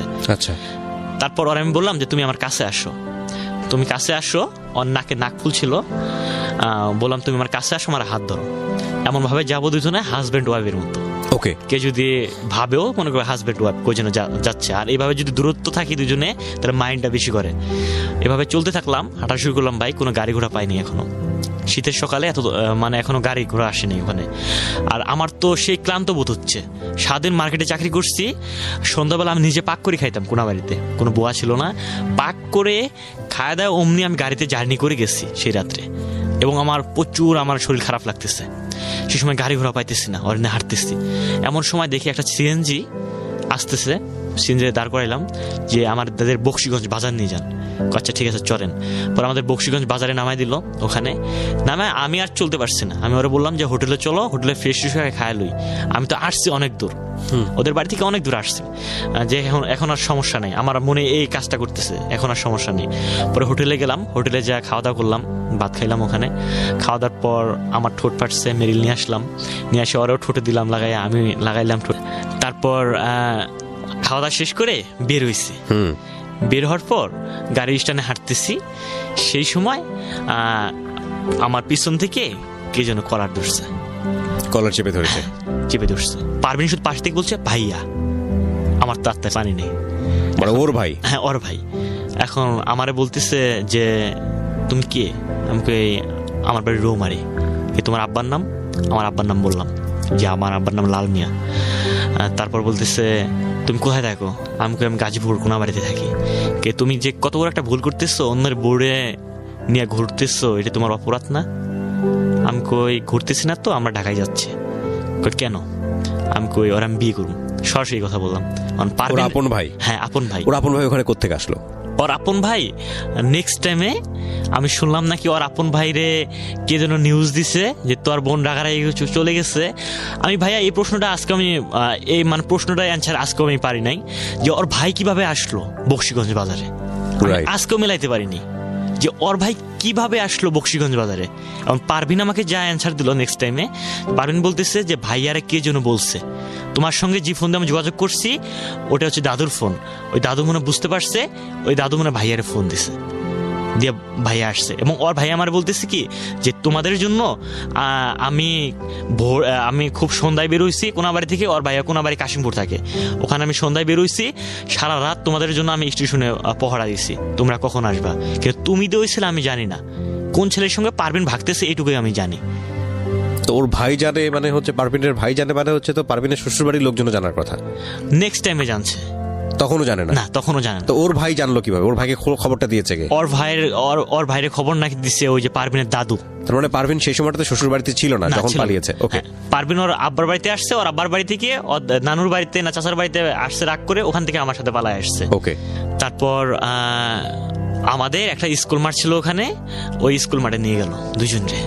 নিজে আমার বলতেছে যে তুমি তো একটা বিশাল একটা অপরাধ করছো, তুমি যে পারভিনরে বিয়ে করবা এর আগে তো বলতে পারতা আমারে, এর আগে তো বলতে পারতো যে পারভিনরে আমি ভালোবাসি, পারভিনরে আমি বিয়ে করুম, তো পারভিনে তোমার কাছে আমি দিতাম। এরকম কথা বললো, কথা বলে আর কোনো কিছু বললো না। তখন আমি অনুমান করে নিতে পারলাম যে তোর বোন, এই জন্য উনি হইচই করলো না, যেহেতু মান ইজ্জতের ব্যাপার আছে, সম্মানের ব্যাপার আছে ওখানে। ও আমাদের নিয়ে বকশীগঞ্জ বাজারে আইসা এক লেগুনও নিল, নিয়ে আপনার লেগুনের কি যেন বললো, একটা অনেক দূর একটা বাজারে নামাই দিল, আমাদের তিনজনরে নামাই দিল। তারপরে দেখি আরো লোকজন আসলো ওখানে, আরো 5-6 জন লোক আসলো। আসার পর আমার তবু আমার হাতটা পুরোটাই ছাড়া, আমার কোনো হাতটা ধরে নেই, তারা আমি ফ্রি ছিলাম, আমি সেই সময় খোলা ছিলাম। তারপর আমারে ওর খালুর বাসায় নিয়ে গেল, নিজে আর বলতেছে, আমার খালু বলতেছে যে ওরে বান দেখ, মানে আপনাকে বলছে বান্ধার জন্য। মানে পারভিনের ভাইরে বললো যে ওরে বান দেখ। এখন ওর ভাই আমার সঙ্গে প্রচুর রাগারাগি করতেছে, এবং রাগারাগি করে পারভিনের অনেক মারধর করছে সেই সময়। পারভিনও অন্য রুমে নিয়ে অনেক মারধর করতেছে, পারভিন কাঁদতেছে, এটুকু আমি অনুমান করে নিতে পারলাম। এখন পারভিনের খালু আসে বলতেছে যে কি হয়েছে। এখন পারভিনের খালু আসে আমাকে প্রথম প্রশ্ন করছে যে তুমি কি করো। আমি জব করি। কোথায়? আমি প্রাণ কোম্পানিতে জব করি। কি হয়েছে, তুমি তো বের করে নিয়ে আসছো মেয়েরে, তাহলে মেয়েরে বিয়ে করতে হবো, মানে এভাবে বলতেছে। তখন ভাইয়া আমার কেমন যেন চিন্তাধারাটা পরিবর্তন হয়ে গেল সেই সময়। আপনার টার্গেটটা কি ছিল? ওকে বিয়ে করবেন নাকি ওর সাথে জাস্ট একসাথে থাকবেন? এখানে একটা কথা হচ্ছে, মানে ওরে আমি বের করে নিয়ে যাচ্ছি, আমার প্ল্যানিং ছিল যে ওরে বের করে নিয়ে এসে ঢাকার মধ্যে আমি বিয়ে করব, বিয়ে করে জিনিসটা গোপন রাখবো এবং ওর ফ্যামিলিরও বলবো না, ওর ফ্যামিলিও জানবো না। ওর ফ্যামিলি জানবো কোন ফ্লার সঙ্গে নাকি বের হয়ে গেছে, কিন্তু কেউ জানে না। আমাদের মামলাও করবো না, আমরা এই বছর 2-3 বছর 1-1.5 বছর থাকবো কষ্ট করে। তারপর আমার চাকরি হলে, তারপর ওর খালু তো আমার জোরাজোরি করতেছে যে তোমার বিয়ে করতে হবো।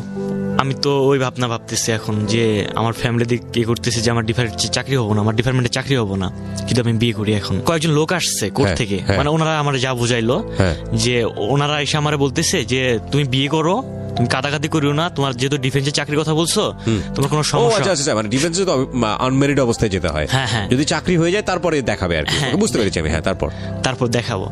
তারপর আমি তবুও মানতেছি না। তারপর ওর খালু আমাকে এক পর্যায়ে আমার একটা এখানে চর মারে, চরটা আসে আমার নাকি লাগে। মানে আপনি মানতেছেন না এই কারণে যে ডিফেন্সে যেহেতু আপনি জব করবেন সেহেতু একটু সমস্যা হবে। সেহেতু সমস্যা। আর আমি তো এটা গোপন রাখতে চাইছিলাম, ওকে, যে ঢাকায় নিয়ে এসে বিয়ে করবো। ওকে, তারপর আমি রাজি হলাম। আচ্ছা ঠিক আছে। ওর খালু আবার ভয় দেখালো অনেক, যে তুমি যদি না বিয়ে করো তাহলে তোমার সমস্যা আরো হবে, এরকম। তারপরে মেয়ের ভাই আমার অনেক ভয় দেখাইলো। পরে আরো কে যেন আসছে তারাও আমার ভয় দেখাইলো, তুমি যদি না বিয়ে করো তাহলে তোমার সমস্যা হইতে পারে, তোমার সমস্যা করবো আমরা। ওকে, আমি কোনো কিছু বললাম না, বললাম যে আপনার যা করবেন তা। এর ফাঁকে আবার ওর খালু আবার বলতেছে আমারে যে তোমার ফ্যামিলির আমার নাম্বার দাও। আমি দেই না, তাও জোর করি আমার আব্বার নাম্বার নিচ্ছে। আচ্ছা, আমার আব্বার নাম্বার নিয়ে আমার আব্বারে ফোন দিচ্ছে, আমার সামনে লাউড দিয়ে ফোন দিচ্ছে যে আপনার ছেলে আত্মিক আমাদের কাছে আছে, এক মেয়ে নিয়ে আমাদের কাছে আটক আছে, তোমরা আসো। আমার আব্বা তো না কিচ্ছু বলেনি, আমার আব্বা ফোন কাইটা দিছে, দিয়ে আমার মার কাছে ফোন দিছে। নেক্সট টাইমে এটা আমি জানলাম, আমার মার কাছে ফোন দিছে। আমার মা নাকি আমার নানা সহ ওই নানুর বাড়ি আসছে, যে নানুর বাড়িতে আমি বেড়াইতে আসছিলাম। আমার মা জানতে পাইছে যে ওই নানুর নাকি নাতনি। জি, ওটা তারা জানছে, যায় না ওই নানুর বাড়ি আসছে, যে ওখানে গেলে যে কোনো একটা ব্যবস্থা করবো তারা। তার কাছে আসছে।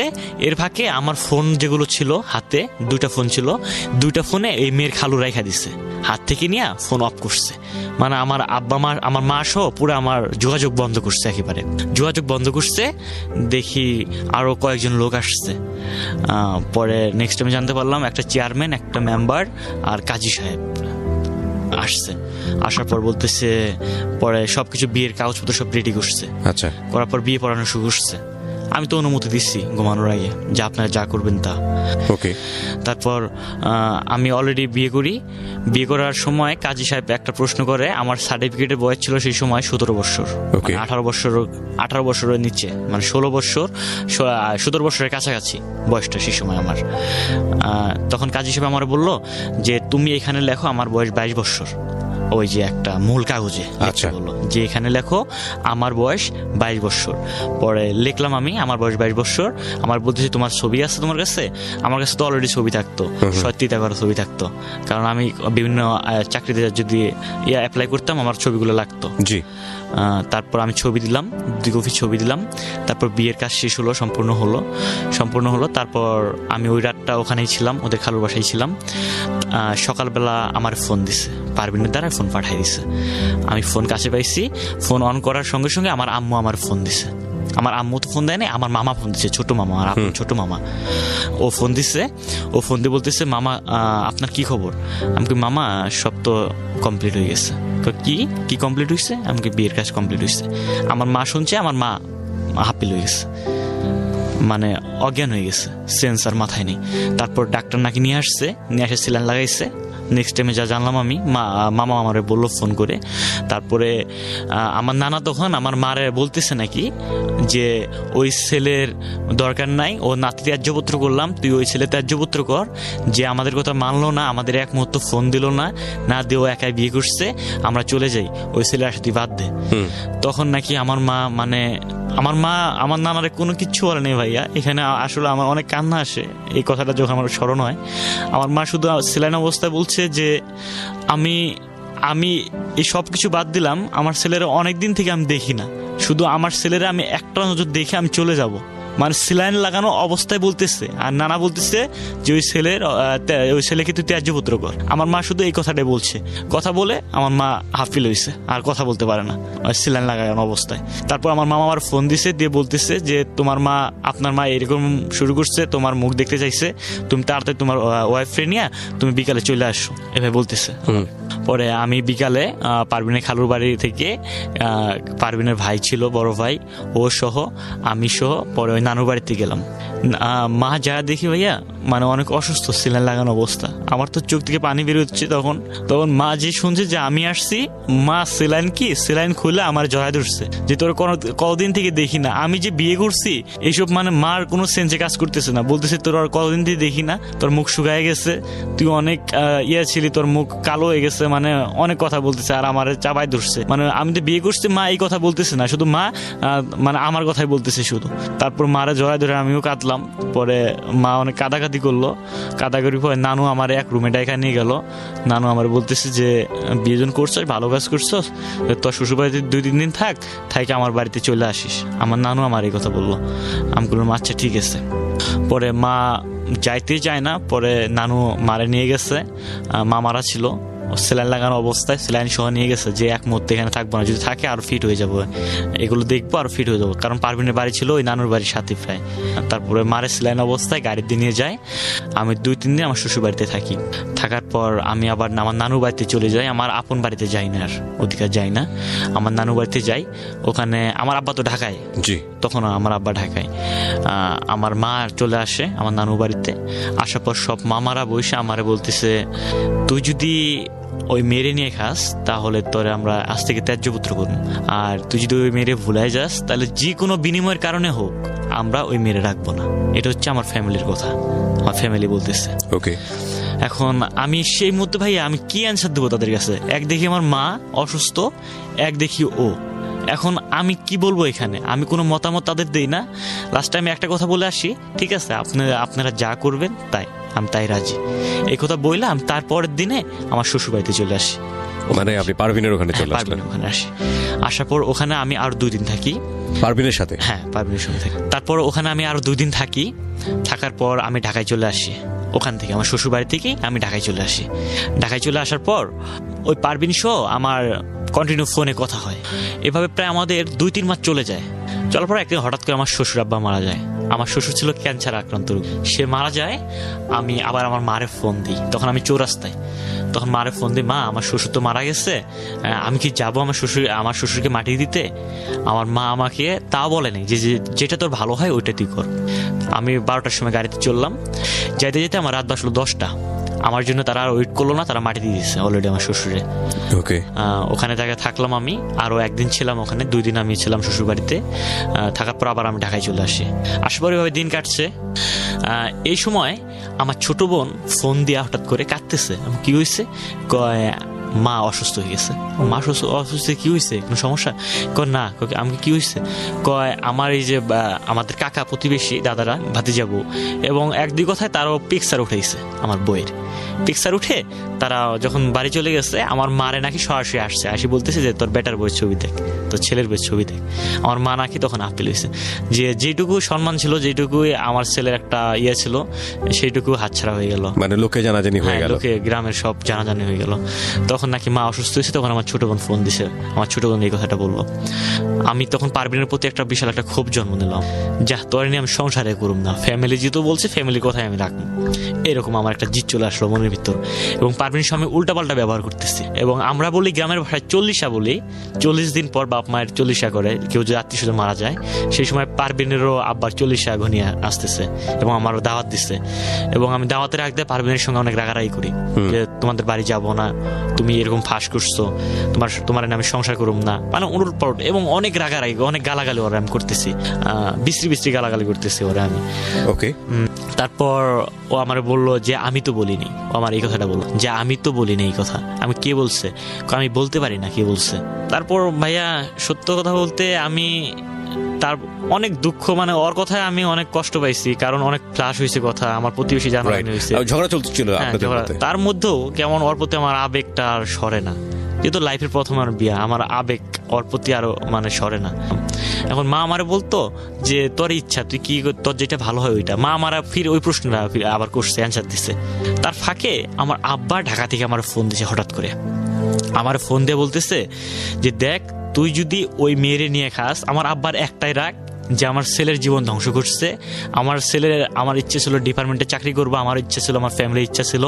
তখন আব্বার এটা রাগ কাজ করছে যে ওই মেয়েরে নিয়ে খাবো না, তুই ওই মেয়েটা যদি ঘর সংসার করস তাহলে তোর মারে 1 কাপ আমি বিষ খাবো, আমি 1 কাপ বিষ খাবো, আমরা মারা যাবো, তুই তোর ত্যায্যপত্র করলাম, তুই তোর বউরে নিয়ে তুই থাকিস, তোর সাথে আমার কোনো যোগাযোগ নেই। কে বলেছে কথাটা? এটা আমার আব্বা আমার বললো। একদম ডিরেক্টলি আপনার সামনে বলেছে? না, এটা ফোনে আমার বললো কথাগুলো। মেয়েটার প্রতি ক্ষোভ ছিল কেন? হ্যাঁ, ক্ষোভ ছিল, মানে একটাই ক্ষোভ কাজ করছে যে এভাবে বিয়ে দেওয়ার কারণে। হ্যাঁ, এবং বিয়ে দিছে জোর করে, প্লাস চান্স দিছিল কিন্তু একটা ওই মেয়ের, যে যেহেতু কাগজপত্র গোপন রাখছে, এই ফাঁকে ছেলে একটা চাকরি, মানে ফ্ল্যাশ আউট না করতে। আরো গ্রামের যে লোকজন জানাজানি হলো। তারপর আমি কোনো কিছু বললাম না, আমি আব্বা ফোন কাইটা দিল। তারপর আমার মা আমার ফোন দিছে যে তোর আব্বা তো বাড়ি চলে আসছে, আব্বা ফির বাড়ি চলে গেছে, তোর আব্বা তো বাড়ি চলে আসছে, মানসিক টেনশনে আছে, তুই বাড়িতে আসিক। আমি তো বাড়িতে যাইতে পারবো না, আমি তো চাকরি করতেছি, এখানে সমস্যা, ছুটি দেয় না। তারপর আব্বা ফির 2 দিন পর আবার ফোন দিছে, দিয়ে আবার কাটাকাটি করতেছে যে তুই বিশ্বাস করস না যে আমরা বিষ খাবো, আসলে বিষ খাবো, এইভাবে কথা বলতেছে। তারপর নানা কাছে ছিল, নানাও বলতেছে যে আসলে তোর আব্বা খুবই মানসিক টেনশনে আছে, মানে আরো মামাও ফোন দিচ্ছে, যে সবাই আমার বলতেছে। আপনার বোন কয়টা? আমার বোন একটাই, মানে আপনার 1 ভাই 1 বোন। পুরো পরিবারের দায়িত্ব ইনফ্যাক্ট আপনার উপরে। হ্যাঁ। তারপর আমি ভাই কি সিদ্ধান্ত সেই সময় নেব, একদিকে বাবা মা, একদিকে হচ্ছে আমার বউ। এখন আমি সেই সময় কোনো সিদ্ধান্ত না খুঁজে পেয়ে আমি আব্বারে বললাম ঠিক আছে, আপনারা যা বলবেন আমি তাই রাজি আছি। তারপর আমার আব্বা আমার বললো আচ্ছা ঠিক আছে, তোর আমি রাত্রে ফোন দিচ্ছি। কারেক্ট রাত 9টার সময় ফোন দেবার বলতেছে যে আমি যা যা বলবো এইগুলো তুই কান পাইতে শুনে রাখ এবং মুখস্থ করবি, এক কথা বারবার তুই ট্রাই করবি। আমার আব্বা আমার বলতেছে। ওকে, আমাকে বলেন কি করবো, একটা নাটক করতে হবো। আমার বলতেছে যে একটা নাটক করতে হবো। আমাকে কি নাটক বলেন, কয় নাটকের তুই মূল নায়ক থাকবি তুই। আমাকে বলেন হ্যাঁ করবো। আমার বলতেছে যে তুই ঢাকা থেকে তোর শ্বশুর বাড়িতে ডাইরেক্ট চলে যাবি, তোর শ্বশুর বাড়িতে চলে যাবি, তুই যা তোর বউরে বলবি যে আমার চাকরি হয়েছে, 4 লাখ টাকা লাগে, 4 লাখ টাকা লাগে। শিখাই দিল যে 4 লাখ টাকা লাগে, তোমার 2 লাখ টাকা লাগবো, আমগো 2 লাখ টাকা। এই 4 লাখ টাকা হলে তাও তোমার আমি ফ্যামিলিতে উঠাই দিতে পারবো। তখন তো তোর ফ্যামিলি বলবো, ও তো বলবো যে এই মুহূর্তে সম্ভব না, কারণ ওর আব্বা মারা গেছে, ওদের দরিদ্র ফ্যামিলি। তো তুই বলবি ওর ফ্যামিলিতে তো ভাই বোন কয়জন ছিল? 2 বোন 1 ভাই। মানে 1 ভাই তো মানে বড়? হ্যাঁ হ্যাঁ, ওই ভাই বড়, কিন্তু ওই ভাইটা সৎ ভাই। তারা সৎ ভাই। হ্যাঁ, ওর আব্বা 2টা বিয়ে করছে। ওই মা মারা যাওয়ার পর তখন পারভিনের মারে বিয়ে করছে। আচ্ছা, তো এরা ছিল একই মায়ের পেটে 2 বোন? হ্যাঁ, 2 বোন। ওকে, তারপর বলেন তারপর কি করবো? তারপর তোর বউরে বলবি, তোর বউজন টাকা দিতে পারবো না, তখন তোর বউরে বলবি যে চলো নানুর বাড়িতে যাই। নানুর বাড়িতে যা, আব্বা আসছে বাড়িতে, মা আসছে, তাহলে নানুর দ্বারাই মারে ফোন দেওয়ামো, আব্বারে ফোন দেওয়ামো যে আব্বা মা আসবো, তখন দুজনে হাত পা ধরবো। তখন তুই বলবি তোর মারে, তখন আমি যাব না, শুধু তোর মারে পাঠাই দেবো। তোর মার হাত পা ধরবি যে মা আপনি সবকিছু, আমার চাকরি হয়েছে, আমি ছোট্ট একটা ভুল করছি, ঠিক আছে, পারভিনের বিয়ে করছি, এটা ভুল ধরা চলে, কিন্তু এরপরও আমি প্রতিষ্ঠিত হতে যাচ্ছি। আমার চাকরি হয়েছে, আমার 4 লাখ টাকা লাগে, আমার টাকাটা দিলে আমার চাকরি হয়ে যাবো, সরকারি চাকরি, আমার চাকরি হয়ে যাবো, আমার টাকাটা দরকার। তখন তোর মা বলবো কি যে আমার কাছে তো টাকা নাই, তোর আব্বা তো রাগারাগি করে আসে নাই, তাহলে আমার ছোট্ট একটা জিনিস আছে, জমি আছে, তোর নানার কাছে ভাগ পাবো, তোর নানার কাছে যা তুই। যখন তুই তোর নানার কাছে যাবি, তোর নানা বলবো যে ভাই এই মুহূর্তে আমার কাছে টাকা পয়সা নাই, তাহলে আমার কুড়িগ্রাম একটা ভাই আছে, ওই ভাইয়ের কাছে টাকা আছে, তাহলে ওর কাছে গেলে টাকা আমরা পাবো। এ হচ্ছে প্ল্যানিং। তারপর তোরা যখন কুড়িগ্রাম পার হওয়ার পর ওখানে তোরা যে কাগজটা দেবো টাকার স্ট্যাম্প, ওইটা হচ্ছে ডিপোজিট স্ট্যাম্প। ওটা হচ্ছে আমার আব্বার কথা। এইটা যদি এক মুহূর্ত যদি তুই ভুল করস, তাহলে আজ থেকে মনে করবি তোর আব্বা আমি না, তোর মা নাই, তুই একাই তোর বউরে নিয়ে থাকবি, ত্যায্যপুত্র তোর করলাম। এবং যে কোনো মতে শুনবি তোর আব্বা তোর মা মারা গেছে। লাস্ট কথা, এই কথা বলে আমার আব্বা কাঁদতেছে। পরে ফোন কাইটা দিল। আমি ওই বছর তার পরের দিন, এটা হচ্ছে আপনার বৈশাখী মেলা যেদিন। আপনার সঙ্গে আপনার ওয়াইফের সম্পর্ক এখন কেমন? হ্যাঁ, ভালোই, তখন খুব ভালো সম্পর্ক। চিন্তা করে দেখবেন ওর ওয়াইফের জায়গাটা থেকেও কিন্তু একটা ভয়াবহ রকম পরিস্থিতি, কারণ বাবা মারা গেছে, ওদের পরিবারে কিন্তু আর্নিং করার মতো কেউ নাই, ওরা 2 বোন, এবং ওর ভাই সৎ হলো, কিন্তু ওর ভাই ওদের ফ্যামিলিটা পুরোটা মেনটেন করতো। ওর ভাই আপন ভাই পুরো সবাইকে মেনটেন করতো। আচ্ছা, তার মানে ভাইয়ের উপর নির্ভর, যাই হোক না কেন, বাবার উপর নির্ভর আর ভাইয়ের উপর নির্ভরের মধ্যে পার্থক্য আছে। আর এদিক থেকে হচ্ছে এর বাবা মায়ের একমাত্র কি বলা যেতে পারে সবেধন নীলমণি হচ্ছে ও, এবং সেখানে বাবা মা ওকে যেভাবে ব্ল্যাকমেইল করবেই না বা কেন, তার পেছনে যথেষ্ট যুক্তিও আছে। দেখুন ওর জায়গা থেকে সিদ্ধান্ত নেওয়াটা কতটা কঠিন। গল্প সামনে দিকে এগোচ্ছে। তারপর আমি ওই পর্যায়ে, তারপর এটা হচ্ছে আপনার বৈশাখী মাস, আমি চলে যাই বৈশাখীর দিনে। রাত্রে উঠি ওদের বাড়িতে। আমি ওরা বলি যে পারভিন তো চাকরি হয়েছে, তাহলে সকাল হলে আমারে বললো আমারে 2 লাখ টাকা দিতে, 2 লাখ টাকা সংগ্রহ করতে। আমরা 2 লাখ টাকা দেবো, 4 লাখ টাকা সংগ্রহ করলে আমার আব্বা আম্মা তোমার মাইনা নেবো। ও তো আমার বলতেছে, ও কাতা শুরু করছে যে আমার কাছে টাকা নেই কা। ও আমার এই কথা বলতেছে যে আমার কাছে টাকা নেই কা, আমার ফ্যামিলির তো জানো কি অবস্থা। আমার বাচ্চা ঠিক আছে, চিন্তা করার দরকার নাই, তাহলে সকালবেলা হলে তোমার সঙ্গে খাওয়া দাওয়া করে আমার নানুর বাড়ি চলে যাবো। নানুর দ্বারাই মারে ফোন দামো, আব্বারে ফোন দামো, আব্বা মা আসলে আব্বা আমার হাত ধরে দুজনে টাকা দিয়ে করুন। এটা ছাড়া কোনো আর বুদ্ধি নেই। আমার 20 তারিখে টাকা জমা দেওয়া লাগবে। বৈশাখীর 1 তারিখে গেছি ওদের বাড়ির মধ্যে আমি। পরে ওই পর্যায়ে সকালবেলা হলো, খাওয়া দাওয়া করে চলে গেলাম। তার মধ্যেও এখানে একটা কথা আছে, পারভিনের আম্মা ভয় পাচ্ছিল, মানে পারভিনের হঠাৎ করে ফ্যামিলি চাচ্ছে, পারভিনের না জানে কি করে, এরকম চিন্তা ভাবনা আমার শাশুড়ির মাথার মধ্যে ঢুকার পর আমার বলতেছে যে পারভিনের দিতে পারি, একটা শর্ত আছে। আমার বলতেছে, আমি কি শর্ত? যে তোমার ফ্যামিলির যে কোনো একজন আসতে হবে, আমারে বলতেছে। আমি বলি এটা সম্ভব না, কোনোদিন সম্ভব না, আমার ফ্যামিলির কে আসবো? এই সময় তো আমার আব্বা আম্মা আমার প্রতি রাগ, এটা আমি আমার শাশুড়িরে বললাম, কিন্তু আমার শাশুড়ি মানতেছে না। পরে আমি ফাঁকে যে আমি আমার ফোন দিলাম আম্মুরে যে আম্মু এই অবস্থা, এই কাহিনী। ওর তো যাইতে দিচ্ছে না, কি কি বলতেছে যে একটা লোক চাচ্ছে আমাদের। তারপর কি করলো, আমার মামারে বললো, ওই যে হারুন মামা মেন অধিনায়ক, যে ওই মামার না আমারে বললো যে তুই তোর ছোট মামারে ফোন দে, হারুন, ওরে ফোন দিয়ে তোর শাশুড়ির সঙ্গে কথা বলাই দে। আমার মামা আবার ফোন দিয়ে বলতেছে আমার শাশুড়িরে যে আমার ভাগিনা বিয়ে করছে, ঠিক আছে, আমার ভাগিনার তো বাপ মা মানে নিচ্ছে না, আমার বোন আমার ভগ্নপতির জামাই মানে নিচ্ছে না, কিন্তু আমি তো মাইনা নিচ্ছি, আমার ভাগিনার আমি অনেক ভালোবাসি, আমার ভাগিনা তো কাদাকাদি করতেছে এই বিষয়ে যে পারভিনরে যাইতে দিচ্ছে না, আপনি ছাইরা দেন, কোনো সমস্যা নাই, আমি আছি পারভিনের দায়িত্বে। আমার মামাটা পারভিনের মারে বলতেছে, আমার পারভিনের মা বলতেছে ফোনে কোনো কথা হয় না, আপনি সরাসরি আমার বাড়িতে চলে আসেন। আমার মামারে প্রস্তুত, আমার মামা তখন চলে আসলো, তারপর আসার পর কথাবার্তা বলে পারভিনের মা আমার মামার হাতে উঠাই দিল যে এটা তোমার আজ থেকে ছোট মেয়ে, উকিল বাপ দায় দিল। তারপরে আমারে দিয়ে দিল যে যাও, আমারে বলো যে আতিক যেখানে থাকো সাবধানে থাকো, আমার মেয়েরে তোমার হাতে উঠাই দিলাম, ওর আব্বা নাই, মারা গেছে, এখন তুমি সবকিছু। এবং আমার মামারে বললো যে তুমি ওনার উকিল বা আব্বা। তারপর আমার মামা বললো ঠিক আছে, কোনো সমস্যা নেই, আমার হাতে উঠাই দিচ্ছেন, আমার এটা মেয়ের মতো। তারপর বাইক নিয়ে গেলাম গা। তারপর এখানে আমার মামা একটা কাজ করছে, তখন থেকে ভাই আমার একটা ডাউট সৃষ্টি হয়েছে। আমার মামা, আমরা যখন রাস্তায় উঠি, মেন রাস্তায় বাইক নিয়ে, আমি পারভিন সহ হাঁটতেছি, মামা বাইক নিয়ে চলে গেল, দুইজন ওরা আসছে, ড্রাইভ করে একজন, আর মামা ড্রাইভ করতে পারে না, আর আমি সব 3 জন আসছি, যাওয়ার সময় তো 4 জনই, তাহলে বাইকে তো জায়গা আর হয় না। এখন আমারে বলতেছে মামা যে আতিক তুমি ওই বাসে উঠো, একটা বাস আসতেছে, তুমি বাসে উঠো, আমি বউরে নিয়ে যাইতেছি।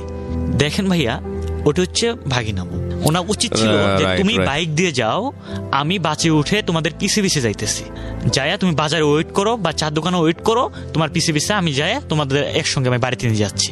কিন্তু উনি ওইটা কাজ না করে উনি পারভিনরে বাইকে নিয়ে আমারে বাসে উঠাইয়া দিয়া ওই পারভিনরে নিয়ে যাইতেছে বাইকে। বিষয়টা খুব অড লাগে দেখতে। হ্যাঁ, তারপর আস্তে আস্তে বৃষ্টিও পড়ে, সন্ধ্যাবেলায় এদিক আমি ফোন দেই মামারে, মামা কত দূর গেল, একটা চিন্তা আছে না, বাইকে। হ্যাঁ, ও ভয় করে, আমার ওয়াইফও ভয় করে বাইকে, ও আর ফোন রিসিভ করে না। অনেকক্ষণ পর ফোন রিসিভ করলো যে আমি আসছি কত্তিমারি বাজারে, আমি আসছি তোর বউরে নিয়ে আমি যাইতেছি, তুই আসে। ও কত্তিমারি বাজারে তো দাঁড়ালো না, ওই বাজারটাতে তো দাঁড়ানো উচিত ছিল, কিন্তু ও আমারে রাইখে আমার বউরে নিয়ে গেল গা একদম সরাসরি বাড়িতে। ওরে আমি আসলাম বাজারে এসে আমি একা বাড়িতে গেলাম, দেখি ওরা বাড়িতে গেছে গা।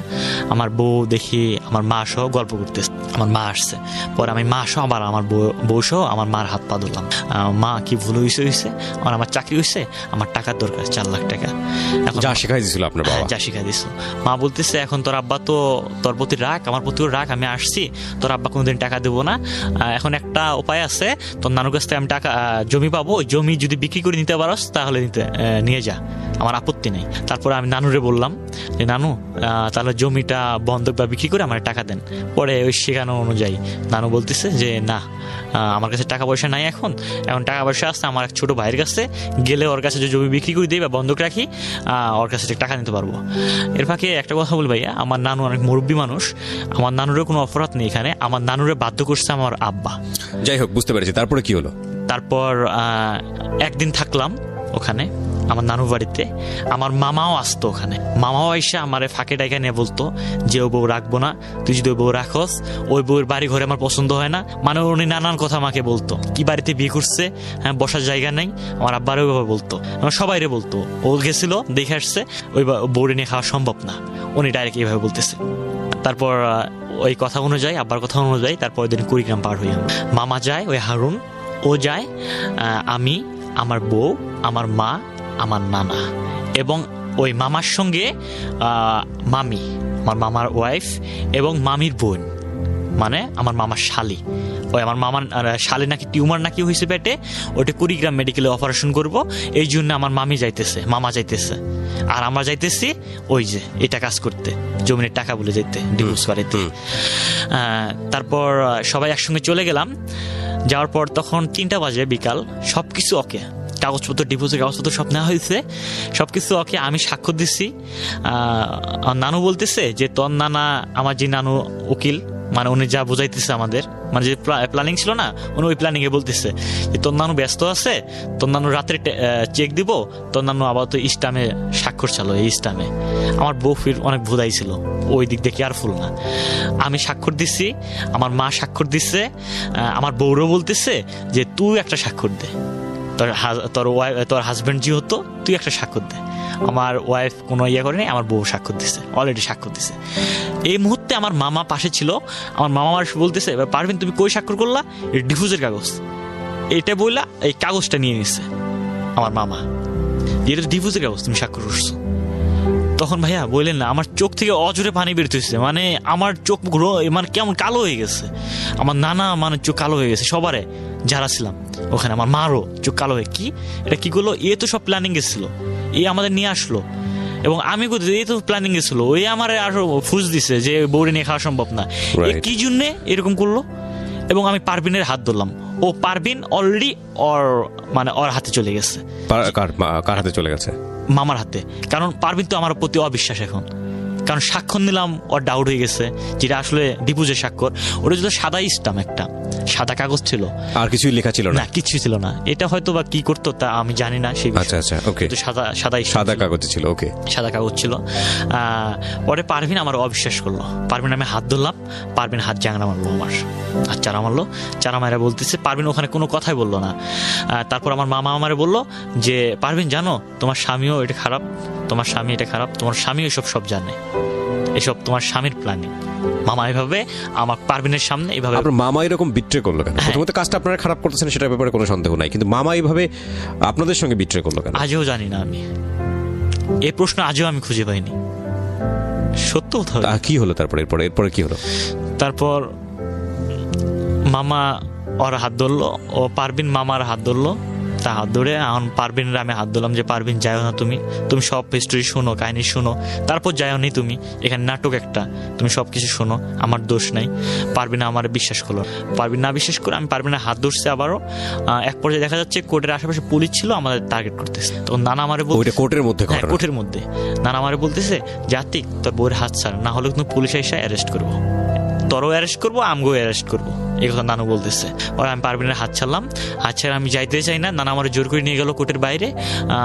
আমার প্ল্যানিং ছিল যে পারভিন আসলে পারভিনে আবার আমি হাত ধরবো কোর্টের বাইরে, আমি পারভিনের সেনাই নেবো আমি এটা।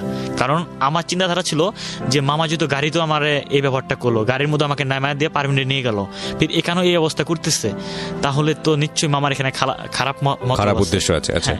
এর আগে নৌকার মধ্যে ওঠার আগে মানে আমাকে আমার বউ সব বসতে দিত না মামা, সবসময় আমার বউয়ের কাছ থেকে দূরে থাকতে বলতো মামা, মানে আমার বউয়ের সঙ্গে দেখতেই পারতো না উনি। আমার তো আপন মামা? হ্যাঁ, আপন মামা। ওকে। তারপর আমি বাইরে গেলাম, আমার নানা আমারে নিয়ে গেল কোর্টের বাইরে। একটু পর দেখি আবার আমি নানার হাত জাংড়া দেয়া কোর্টের ভিতরে চলে আসলাম, যে আমি আমার বউরে নিয়ে যাব। আমি কিছু মতো চলতে পারছি না আমার বউ ছাড়া, যে আমার বউয়ের কি যেন কি করে তারা, কারণ পারভিন তো আমার প্রতি বিশ্বাস হারা হয়ে গেছে। আমি আবার কোর্টের ভিতরে আসলাম, আসার দেখি 1 মিনিটও উদাহ, কেউ নেই ওখানে। তারপর আমি অনেক কান্নাকান্নি করলাম, নানা বলতেছি কান্না লাভ নেই, চল বাড়িতে চল। আমি বাড়িতে যাই না, আমাকে জোর করে গাড়িতে উঠাইলো, ওঠানোর পর গাড়িতে জন্য চললাম। আমি গাড়িতে নাকি অজ্ঞান হয়েছিলাম, এক বাড়িতে নামাইছিল, ওখানে পানি ঢালি আমার সুস্থ করছে, সুস্থ করে নৌকায় উঠাইছে। পরে আমরা বাড়িতে চলে আসি, রাতটা কাটলো কোনো রকম। কাটার পর আমি মানসিক টেনশন আমার শুরু হলো, আমি মানে ঠিক থাকতে পারছি না সেই মুহূর্তটা। আমি আমার নানারে বললাম যে আমি ঢাকায় চলে আসবো, মানে আমার বাড়িতে আমার একদম মন টিকছে না যে আমি ঢাকায় চলে আসবো। আমি এর ফাঁকে পারভিনের আব্বা আম্মাও শুনছে এই কাহিনী। পারভিনের আব্বা আম্মা কার দ্বারা? আব্বা আম্মা তো না, পারভিনের মা। হ্যাঁ, পারভিনের মা শুনছে, পারভিনের মা, ভাই, পারভিনের খালু সবাই জানছে যে ওই মামাই নাকি ফোন দিছে পারভিনদের বাড়ির মধ্যে, যে পারভিনের ডিভোর্স করাইতে নিয়ে আসছিল, পারভিন আমার কাছে এখন। ওই মামা বলছে যে পারভিন এখন আমার কাছে। এখন আমি তো ঢাকায় চলে আসলাম, আইসা তো আমি মানসিক টেনশনে ভুগতেছি। আমি চাকরি সব বাদ দিচ্ছি, অলরেডি মার্কেটে যাই না, চাকরি করি না, স্যারদের সাথে কথা বলি না। স্যারের শুধু আমি বলছি স্যার আমি মানসিক টেনশনে আছি, আমি চাকরি করতে পারব না এই সময়। আমি কোনা বাড়িতে থাকি, এই অবস্থায় 1-1.5 মাস প্রায় চলে যায়, 1 মাস চলে যায়। আমি অনেক ঋণপাতি হয়ে যাই, প্রায় 20-25 হাজার টাকা, 30 হাজার টাকার মতো ঋণ হয়ে যায়। রুম ভাড়া, বাসা ভাড়া, নানান আগের দেনা ছিল, এগুলোতে অনেক আমি ঋণপাতি হয়ে যাই। তারপর আস্তে আস্তে মানে আমি আমার মনকে বুঝাইতে পারতেছি যে এই অবস্থা চলতে থাকি, তাহলে নেক্সট টাইম আমি ঢাকা শহরে আরো বিপদে পড়বো, কারণ চাকরি বাদ দিছি, ঋণপাতি করতেছি, পরে তো অবস্থা আমার খারাপ হয়ে যাব। তাহলে আমাকে আবার তো মানসিক টেনশনে আমার চাকরিটা করতে হবে। আমি আবার চাকরিতে জয়েন দিই। এর ফাঁকে পারভিনের সঙ্গে আমার কোনো 1 মাসের মতো কথা হয় নাই। তারপরে পারভিনরা আমি নিজে ফোন দিই, পারভিন আমারে বলতেছে যে তুমি এই কাজটা করতে পারলা। আমার সরাসরি বলতেছে। আমি বললাম পারভিন আমার কথা শুনো তুমি। আমি কয় তুমি কি বলবা বলো, তুমি তো বিশ্বাসঘাতক আমাকে বলতেছে। আমাকে আমার কথা শুনো তুমি, একবার তো শুনবা। কি যে তোমায় আমার ফ্যামিলি ডিভোর্স করতে নিয়ে গেছিলো সব সত্য, আমিও জানি, কিন্তু আমার প্ল্যানিংটা ছিল তোমাকে ডিভোর্স করাইলে আমি তোমার ডিভোর্স করলো, আমি ডিভোর্স এটা মানতাম না। আমি নেক্সট টাইমে তোমাকে নিয়ে খাইতাম। আমি যখন আমার ফ্যামিলি যখন একটা সেট হতো, ফ্যামিলি যখন এগুলো সব দূর হতো চিন্তা ভাবনা, তখন আমি আমার ফ্যামিলিরে বলতাম, আমি ফ্যামিলি দ্বারা আবার মীমাংসা করিতাম। কিন্তু ফ্যামিলি আমি আব্বা একদিকে আমার এই কথা বলতেছে বিষ খাবো, তোমার এদিকে চাপ, আমি এই সময় কি করবো? তোমার দিক গেলে আমার আব্বা আম্মা শেষ, আর আমি যে আব্বা আম্মার দিক যাই তাই তোমার এই অবস্থা। কিন্তু আমি এই সময় এই চিন্তাধারা মাথায় নেই, যদি এখন তোমায় ডিভোর্স করি আমি নেক্সট টাইমে আমি আবার চেষ্টা করতে পারবো। আমি এই কথা পারভিনরে বললাম।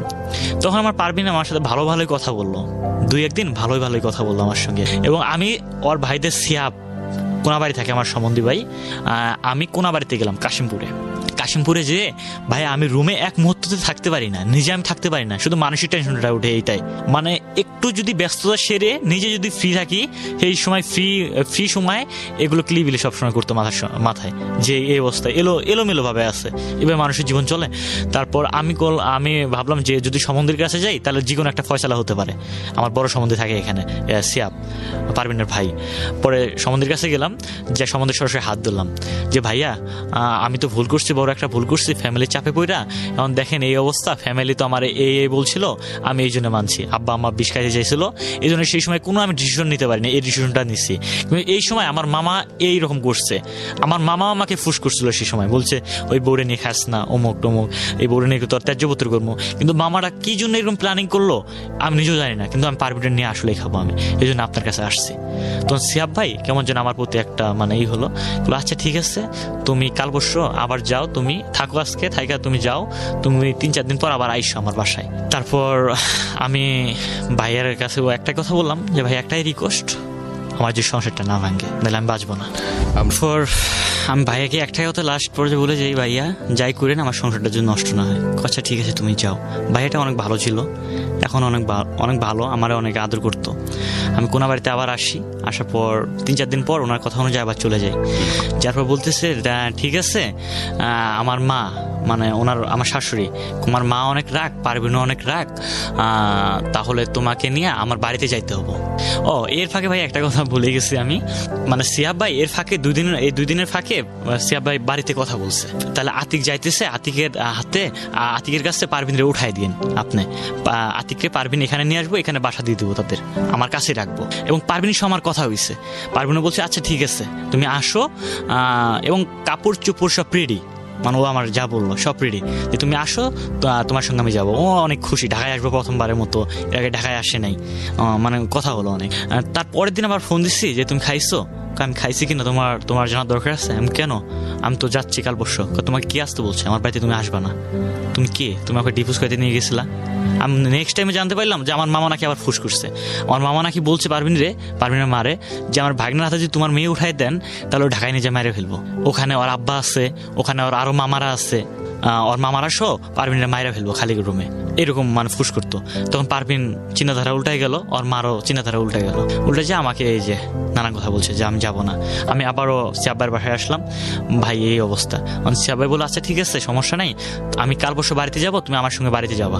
বাড়িতে গেলে সরাসরি কথা হলে একটা মা জন্মবো ওখানে, এবং আমি যেখানে স্বাক্ষর দিতে বলবো সেখানে তুমি স্বাক্ষর দিবা। আমি হ্যাঁ অবশ্যই, আপনি যেখানে দিয়ে বলবেন ওখানে আমি স্বাক্ষর দেবো, আমি ওখানে দেবো। উনি স্ট্যাম্প করতো আমার মনে হয়। তারপর আমি বাড়িতে গেলাম ওদের সঙ্গে, আমার শাশুড়ি বাড়িতে গেলাম। আমার বউ আমার সঙ্গে কোনো কথা বললো না, কোনো কথা নাই। আমাকে দিয়ে খাওয়া দাওয়া করাইবো ওই রকম কোনো সিস্টেম নেই, আমি একাই। সিয়াব ভাই তখন কই যেন গেল বেড়াইতে, আমাকে একাই রুমে রাখা কোন যেন জায়গায় গেছে, কাজ ছিল ওনার। আমার সঙ্গে কেউ কথা বলে না, শুধু আমার শাশুড়ি মাঝে মাঝে কথা বলে, আমার বউ আমার সঙ্গে কথা বলে না। আমি একা আমার অনেক কষ্ট হচ্ছে, আমার কেমন যেন খারাপ লাগতেছে যে আমার ফ্যামিলি যদি আমি ত্যাগ করতে পারি। আমার বউয়ের কাছে আসলাম, ফ্যামিলি কথা শুনতেছি না, বউয়ের কাছে আসতেছি, কিন্তু আমার বউ আমার সাথে এরকম করতেছে। তখন আমার কেমন যেন মনে মনে খারাপ লাগলো। আস্তে আস্তে সন্ধ্যা হলো, সিয়াব ভাই দেখি সেদিন আসলো না, রাত হয়ে গেল। আমার বউ আমার বলতেছে যে তুমি ঢাকায় যাবা না, তুমি ঢাকায় না যাও তাহলে কিন্তু আমি এখন ফাঁসি দেবো। আমারই বলছে যে তুমি আমার বাসায় রাত থাকতে পারবা না। এভাবে আমার বলতেছে। আমি কেন আমি রাত থাকতে পারবো না কেন? কেন তুমি আমার সাথে থাকতে পারবো না, তুমি আমার সাথে রাত এখানে থাকতে পারো, আমার বাড়িতেই থাকতে পারবো না তুমি। এবং ওর মারা বললো যে তুমি যদি তোমার জামাইরে রাখো তাহলে আমি বাড়ি থেকে এখনো পালাই যাচ্ছি, আমি এখনই চলে যাচ্ছি। এবং সে অলরেডি বেরো হয়েছে, ওর মা হাত টেনে ধরছে। এখন এই অবস্থা ভাই আমি কি ডিসিশন নেবো সেই সময়? আমি তখন ওদের মুখের দিক তাকাইয়া, আমার শাশুড়ির মুখের দিক তাকাইয়া, না এদের ফ্যামিলির দণ্ড নাই বাজুক, তো আমি বললাম যে আমি চলে যাই। তখন রাত বাজে 8টা 9টা এরকম বাজে। আমি গাড়ি কাউন্টারে আসলাম, আমি সেই অবস্থায় চোখের পানি মানে 2 চোখ ভরা পানি পড়তেছে, এক হাতে পানি মুছতেছি আর ব্যাগ নিয়ে চলে আসলাম। জীবও আমার সঙ্গে অনেক কথা বলতো আমার সঙ্গে, সে বউ আমার আজকে বের করে দিল। এক পর্যায়ে খাট থেকে টাইনা আমার নামাইছিল, আমার নামে মাটিতে ফেলাইছে যে তুমি বের হয়ে যাও। আমার অনেক কষ্ট লাগছে, চোখ থেকে পানি বের হয়, আমি রাস্তা হাঁটতেছি যে কি করলাম, ওর জন্য আমি লাইফ ধ্বংস করলাম, ওর জন্য সবকিছু আমি ত্যাগ করলাম, আর আজকে সে আমার সাথে এরকম করতেছে। কার চক্রান্ত পড়ে না কি, ওর মনে কি, ও কি চায় আরেকটা আমার স্বামী হোক? মানে আমার চিন্তাধারা অনেক আসতেছে এখানে, যে কি চায় আরেকটা ছেলে আমার লাইফে আসুক। আমি গেলাম বাস স্টেশনে, যে ভাইয়া আমার আর গাড়িতে উঠতে ইচ্ছা হচ্ছে না, আবার আমি ফেরত গেলাম। ফেরত না যেয়ে আমি আমার শাশুড়ির রুমে আবার ঢুকলাম, দেখি আমার বউ ঘুমাইছে। আবার দেখেন ভাই আমার এত আমি আবার গেছি ছুটি হয়ে তাদের কাছে, আমি ছুটি হয়ে আমার শাশুড়ি দেখি বসে আছে, পান খাইতেছে, অতি ঘুমাইছে। আমার যে কথা শুনছে আবার জাগন হয়েছে, তুই আবার আসছোস, তখন তুই মুই শুরু হয়ে গেল, তুই আবার আসছোস, তুই এখন আমার রুম থেকে বের হ। আমি আর কোনো কথা বলিনি, রুম থেকে বের হয়ে আমার নানুর বাড়ি আসলো, ওখানে নানুর বাড়ি, ওখানে গেছি। নানু ঘুমাইছে, নানুরে ডাক দিলাম, নানু উঠলো, কিরে কি হয়েছে, আমাকে রাতটা জায়গা দেবেন আপনার কাছে? অবশ্যই, তুই আসছি কে স্বাধীন, তুই সেই নানুর বাড়ি যেখান থেকে ওকে দেখতেন, তুই যদি থাকো সমস্যা কি, তোর শ্বশুর বাড়িতে থাকবে, আমার বাড়িতে, তুই তো তোর শ্বশুর বাড়ি হয়েছে, তাই কি হয়েছে, আমি তো তোর নানু হই, তুই একদিন কে 1 মাসও থাকতে পারো আমার কাছে। আমার ডাকলো, কি হয়েছে তোর? আমি কি এই অবস্থা। পরে নানু আর কিছু বললো না, নানু বললো ঠিক আছে পারবিন যা বুঝে তাই ভালো, এই কথা বললো। এক স্বামী ছাইরা আসছে, তোর কাছে আসছে, এত যদি ভালোই মেয়ে হতো তাহলে বলতো না কি হয়েছে স্বামীর সংসার করি। আমার নানু এইটুকু মন্তব্যটা করলো, করে আমি ঘুমাইলাম। রাতটা কোনো রকম কাটার পর বিকাল হলো, তার মধ্যে আমার কোনো খোঁজখবর নিল না, পাশাপাশি বাড়ি, আমার কোনো খোঁজখবর নিল না। ওরা জানে আমি এই বাড়িতে আসছি। আমার বউ আমাকে দেখতেছে, আমার বউয়ের টিবল পাটটা ছিল আমার জানালার কাছে, আমি যে রুমে ছিলাম, ও আসে আমার টেরা চোখ দিয়ে দেখে আমি রুমে শুয়ে আছি, আমার দেখতেছে, আমিও দেখতেছি, ঘুমে ভাব দেখতেছি, কিন্তু ও আমার ডাকতেছে না। সেই পর্যায়ে বিকাল হলো, ভাই আসলো। এদিকে আপনার বাবা কি বলছে এত ঘটনার পরে? আমার বাবার সঙ্গে তো আর যোগাযোগ নাই। এই যে ঘটনাটা ভেস্তে গেল, তার প্ল্যানিংটা ভেস্তে গেল, তো এটা নিয়ে সে কিছু বলছে না? ভাইয়া সরি, কোন প্ল্যানিং ছিল যে তার ডিভোর্স করে দেবে, সে সাইন টেন করবে, কিছু তো হলো না শেষ পর্যন্ত। হ্যাঁ, তো বাবা কি বলতেছে এটা নিয়ে?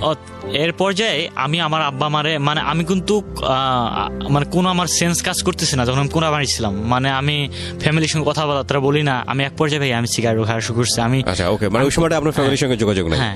তারপর আমার সম্বন্ধী ভাই আসলো, সম্বন্ধী ভাইরে আমি বললাম যে ভাই এই অবস্থা।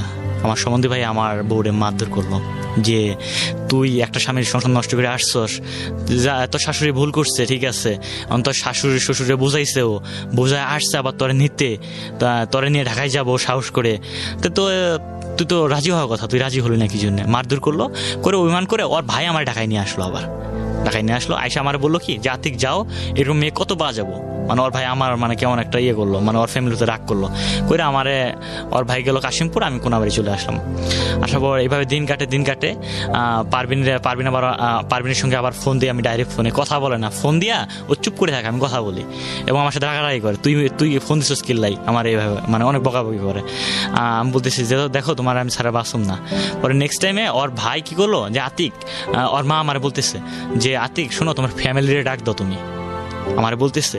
এবং আমি ফ্যামিলিরে সব কিছু গুছাইছি, আমার কাকারে, জ্যাডারে, আমার আব্বারে, আমার নানারে, সব কিছু আমার মারেও বলছি। এবং ওনারা জানে ভালো করে যে যদি আতিক যদি এই অবস্থায় থাকে তাহলে আমার ছেলে আমি হারাবো, মানে আমার ছেলে ধীরে ধীরে এমন অবস্থায় যাচ্ছে।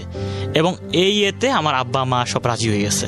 আমার বাবা মা বললো কি আচ্ছা ঠিক আছে, তো যেটা হয় ভালো, আমরা যা রাজি, তো শ্বশুর বাড়ি যাবো আমরা। আচ্ছা ঠিক আছে, একটা ডেট নিয়ে ওই ডেটে আমরা চলে আসি ওদের বাড়িতে। এবং মেয়ে সরাসরি আমারে বলে যে আমি তোমার সংসার করুম না, সরাসরি ভাই বলতেছে আমি তোমার সংসার করুম না। এখন ওই সময় আমার মামাও দেখে আসলো, আমার ছোট মামাদের আসছে, আমাদের সাথে কোনো কথা নাই ওদের পক্ষে, মানে ওদের সাপোর্ট। ওই যে আমার পারভিন তার আব্বা দিল, তাই আপনার উকিল আব্বা দিল, এই জন্যে পারভিনের সাপোর্ট। আমার আপন মামা হয়ে তার আপন আব্বা আসছে, আপন বোন আসছে, আপন ভাগিনা আসছে, সেই বিধায় আমাদের সাথে কথা না বলে তাদের কথা। আপন বাবা তো নেই, বাবা তো মারা গেছে। না, ওই যে আমার মামা, আমার নানা আসছে না ওখানে, তাহলে আমার মামার আপন আব্বা, ঠিক আছে, সে আমাদের পক্ষে না হয় তাদের পক্ষে হচ্ছে। এবং এক পর্যায়ে আপনার ওখানে অনেক লোক ছিল, মাতাব্বর লোক ছিল, তারা বলতেছে ঠিক আছে আমাদের 1 মাস সময় দাও, 1 মাস সময়ের মধ্যে যে কোনো আমরা ডিসিশন করে দেবো। 1 মাসকে 2-3 মাস চলে যায়, তাও তারা মানে কোনো বসে না, বৈঠক না।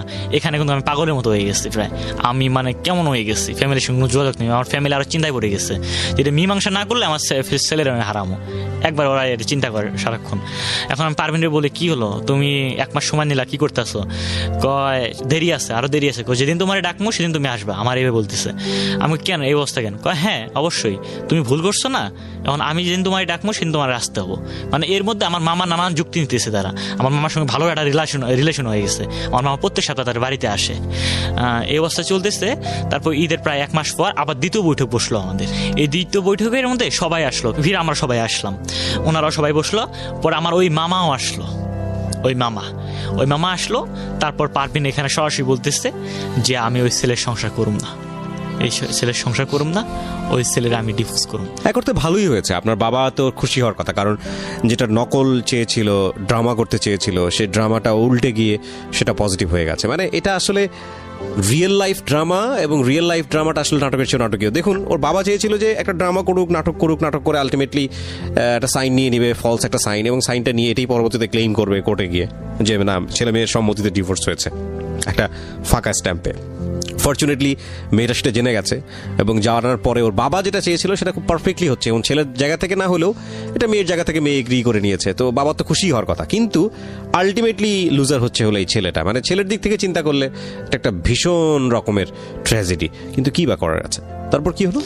তারপর ওই মেয়ে বলতেছে যে ওই মেয়ে প্রথমে বললো যে ছেলেরা ডিভোর্স দিতে বলো, আমার ডিভোর্স দিতে বলো। আমি তো কখনো ডিভোর্স দিব না, আমি বলতেছি না, আমি কখনো ডিভোর্স দিব না। দেনমোহর কত ছিল? আমার 5 লক্ষ টাকা। 5 লক্ষ টাকা, ওকে। যে আমি কখনো ডিভোর্স দিব না। তারপর আমার শাশুড়িরে আমার মামা একটা ফাঁকা ঘরে নিয়ে গেল, যে কি যেন ফুস দিচ্ছে। আবার আমার শাশুড়ি আবার বলতেছে যে এই সংসার কোনোদিন করা সম্ভব না, আমি করাবোই না, মেয়ের আমি মাগনা ডিভোর্স করাবো। মানে আমার মামা যেন কি যা আবার বলছে ওখানে, মাগনা ডিভোর্স করাবো। তারপর এক পর্যায়ে আবার কাজী আসলো, আসার পর এটা আমাদের ডিভোর্স হয়ে গেল। সো ওখানে মেয়ের কেউ উপস্থিত ছিল না, কারণ আমাদের ডিভোর্সটা মেয়ের ফ্যামিলি থেকে কেউ মানে না। ডিভোর্সটা হলো এই 2017 সালে। 17 সালে, এটা হচ্ছে নভেম্বরের 17 সালে, নভেম্বরের 16 তারিখে আমাদের ডিভোর্সটা হয়েছে। আমি তারিখও মনে রাখছি এবং আমাদের বিয়ের ডেটটাও আমি মনে রাখছি। ফাইন। এরপরে কি হলো? আপনার মামা তো বাড়িতে ফিরলো। হ্যাঁ, তারপরে এখানে কাহিনী আছে। এখানে হচ্ছে আপনার ওই পারভিনের ফ্যামিলির কেউ ছিল না ওখানে। পারভিনের শুধু মা ছিল আর পারভিন ছিল। এনাফ, ডিভোর্সের জন্য এনাফ। হ্যাঁ, পারভিনের ভাই ছিল না, পারভিনের ভাই রাজি না, পারভিনের কাকা রাজি না, পারভিনের মামা রাজি না, পারভিনের খালু রাজি না। বুঝছি, পারভিনের ফ্যামিলির কেউ রাজি না, বাট পারভিন রাজি হলে এনাফ, আর লাগবে না কেউ। হ্যাঁ, বলেন। সবাই চায় যে সংসারটা হোক, আচ্ছা, এটা চায় সবাই। কিন্তু পারভিনের মা কার জন্য ফুস শুনে রাজি হচ্ছে না তারা। এটা আপনি গেস করছেন? হ্যাঁ, ফাইন, এটা ঠিক আছে। এখন এরপরে কি হলো? তারপর যখন ডিভোর্স করাতে গেল, তখন পারভিনের গার্জিয়ান হিসাবে সবচেয়ে আমার দুঃখ বোধ হয় ভাইয়া, আমার আপন মামা পারভিনের আব্বা হইছে। ওই আমার মানে পারভিনের আব্বা হয়ে সে পারভিনের গার্জিয়ান হয়ে আমার ডিভোর্স করাইছে। সবচেয়ে আমার কষ্ট বোধ হয়। আপনার মামা তো আমি মনে করি এক অর্থে অনেক বুদ্ধিমান, মানে আমি সরি টু সে, কারণ আপনারা যেটা নাটক করে চেয়েছিলেন সেটা সে লিগেল বানিয়ে ফেলেছে। এটা এখানে তো আসলে আপনি ইমোশনাল জায়গা থেকে হয়তো বা চিন্তা করছেন, বাট আপনার দিক থেকেও তো খুশি হওয়ার কথা, কারণ আপনি এটা যে কোনোভাবেই হোক বাবা মাকে সেভ করার জন্য এটা করতে চেয়েছিলেন। এবং একটা মেয়ে ডিভোর্সটা হলে মেয়েটাও তো মারা যেতে পারতো, আপনি সে কথাও চিন্তা করেন নাই। এবং তারপর রেজাল্টটা কি দাঁড়ালো? মেয়েটা আপনাকে ফাইনালি ডিভোর্সটা দিয়ে দিল। এটা তো আপনাদের সবার খুশি হওয়ার কথা, কোনো সব সহি সালামতে হয়ে গেছে আর কি। না ভাই, এটা খুশি না, এটা আমার জন্য একটা দুঃখের বিষয়। আপনার জন্য দুঃখের বিষয় হলো তারপর আগে চিন্তা করা উচিত ছিল। আমার লাইফটা, আপনি বাবা মাকে বাঁচাতে গেছেন, বাঁচাতে গিয়ে আপনি নিজের ওয়াইফকে ডিভোর্স দিচ্ছিলেন। আপনি তখন একবারও চিন্তা করেননি যে এই মহিলার আপনার ওয়াইফের বাবা কিছুদিন আগে মারা গেছেন, 40-ও তখনও হয়নি। হ্যাঁ, আপনার তো ওয়াইফের কথাটা একটু চিন্তা করা উচিত ছিল। তা আপনার বাবা বিষ খাবে, এটা যদি আপনি চিন্তা করতে গিয়ে যদি আপনার ওয়াইফকে আপনি ডিভোর্স দিয়ে আপনার ওয়াইফ যদি মারা যেত, তাহলে কি হতো? ভাইয়া এটা আমি তো আমার প্ল্যানিং ছিল যে ডিভোর্স যদি হয়ে যায় নেক্সট টাইম আমি ডিভোর্স এটা মানে আমি মানবো না। ইট ওয়াজ ইউর প্ল্যানিং, বাট সবকিছু প্ল্যানিং মতো হয় না, সেটা তো আপনি সামনে দেখলেনই। আপনার মামার ক্ষেত্রে ঘটনা তো তাই ঘটছে। আপনাদের প্ল্যানিং তো এটাও ছিল যে আপনারা বিয়ে শাদী করবেন, আপনি সেজন্য এসে শহরে চাকরি নিলেন। আপনার প্ল্যানিং ছিল আপনি আর্মিতে জয়েন করবেন, সেজন্য অনেক কিছু বিয়েটা গোপনও রাখার চিন্তা ভাবনা করছিলেন। একটাও তো প্ল্যানিং মতো হয়নি। তাহলে আপনি কেন এটা চিন্তা করলেন না প্ল্যানিং মতো, যে আমি যে প্ল্যানিংটা করছি এটা একটা দুর্ধর্ষ প্ল্যানিং, এটা যদি টাইম মতো না হয় তাহলে একটা ভয়াবহ দুর্ঘটনা ঘটবে। এটা তো আপনার চিন্তা করা উচিত ছিল। আসলে ভাইয়া ওই দিক দিয়ে আমার ছোট ব্রেনে আমি যা মানে কল্পনা করছি ওই হিসাবে কাজ করছি। ডিভোর্সটা হওয়ার পরে কি দাঁড়িয়েছে? পারভিনের কি অবস্থা এখন? এখন পারভিনের অবস্থা, সে নাকি যোগাযোগ করেন আপনি যে শুধু শুনেছেন তার সঙ্গে নাকি শুনছেন? হ্যাঁ, ও নাকি এখানে থাকে আপনার বাইপাস যেখানে ঢাকা শহরে সে কোথাও হারিকেন নামে একটা জায়গায় গার্মেন্টসে চাকরি করতেছে। এবং আমার মামা তাদের সাথে ফ্যামিলির সঙ্গে যোগাযোগ রাখে, ওদের ফ্যামিলির সঙ্গে যোগাযোগ করে, এবং আমাদের সাথে আমার মামার কোনো যোগাযোগ নেই। আপনাদের ফুল ফ্যামিলির যোগাযোগ ডিটাচড হয়ে গেছে? হ্যাঁ, আমার মামার সঙ্গে যোগাযোগ নেই, বিচ্ছিন্ন করছি। আপনার মামা বিবাহিত? হ্যাঁ, আমার মামা বিবাহিত। বাচ্চা কাচ্চা আছে? হ্যাঁ, বাচ্চা একটা হইছে। ওকে, একটা বাচ্চা হইছে। কিন্তু আমি ভাইয়া আমি আপনার সামনে এবং আমি সবার সামনে আমি বলতেছি, মানে আমি বাকিটুকু আমি জানতে চাই না, আপনি কি বলবেন আমি জানি। আমি একটা কথা বলি আপনাকে, আমি আমার মামার কোশ্চেনটা আজকে আমি খুঁজে পাইনি। এটা আমি মিডিয়া সবাই আমি বলতেছি, আমার মামার কোশ্চেনটা আমি আজকেও পাইনি আমি। না, ঠিক আছে, আপনি কেন মনে করছেন যে আপনার মামার রক্তের সম্পর্ক বলে আপনাকে সাপোর্ট করবে? আপনি এটা কেন মনে করতেছেন? কেন ভাইয়া? উনি তো আমার ফুস দিয়ে তো উনি এত কিছু করাইলো, আর উনি কি জন্য নাটকটা করলো এটা আমার প্রশ্ন। উনি আপনাকে ফোসলাইছে ওনার বাবা মার স্বার্থ দেখে। এখানে অন্যরকম একটা নাটক থাকতে পারে। এমনও হতে পারে যে আমি জানি না, মেবি যে এই জিনিসটাতে তো আপনার বাবা মা খুশি হয়েছে। ইনফ্যাক্ট আমি মনে করি হ্যাঁ ওদের খুশি হয়েছে না। আচ্ছা, তো খুশি হয়ে থাকলে তো আমি মনে করি যে সে তার ভাই বোনকে হ্যাপি রাখছে। সে তার ভাই বোনকে তো হ্যাপি রেখেছে। আপনি কোয়েশ্চনটাকে বুঝতে পারছেন, ইকুয়েশনটা বুঝতে পারছেন? আপনার বাবা মা কি চেয়েছিল? আপনার সঙ্গে আপনার স্ত্রী ডিভোর্স হয়ে যাক। হ্যাঁ, ফাইনালি আপনার একদম ঝুট ঝামেলা ছাড়া আপনার স্ত্রী আপনাকে ডিভোর্স দিয়ে দিয়েছে। এতে আপনার বাবা মা তো খুশি হয়েছে। এখন আপনি সন্তান হিসেবে কষ্টে আছেন, সেটার জন্য হয়তো বাবা মা কষ্ট পায়।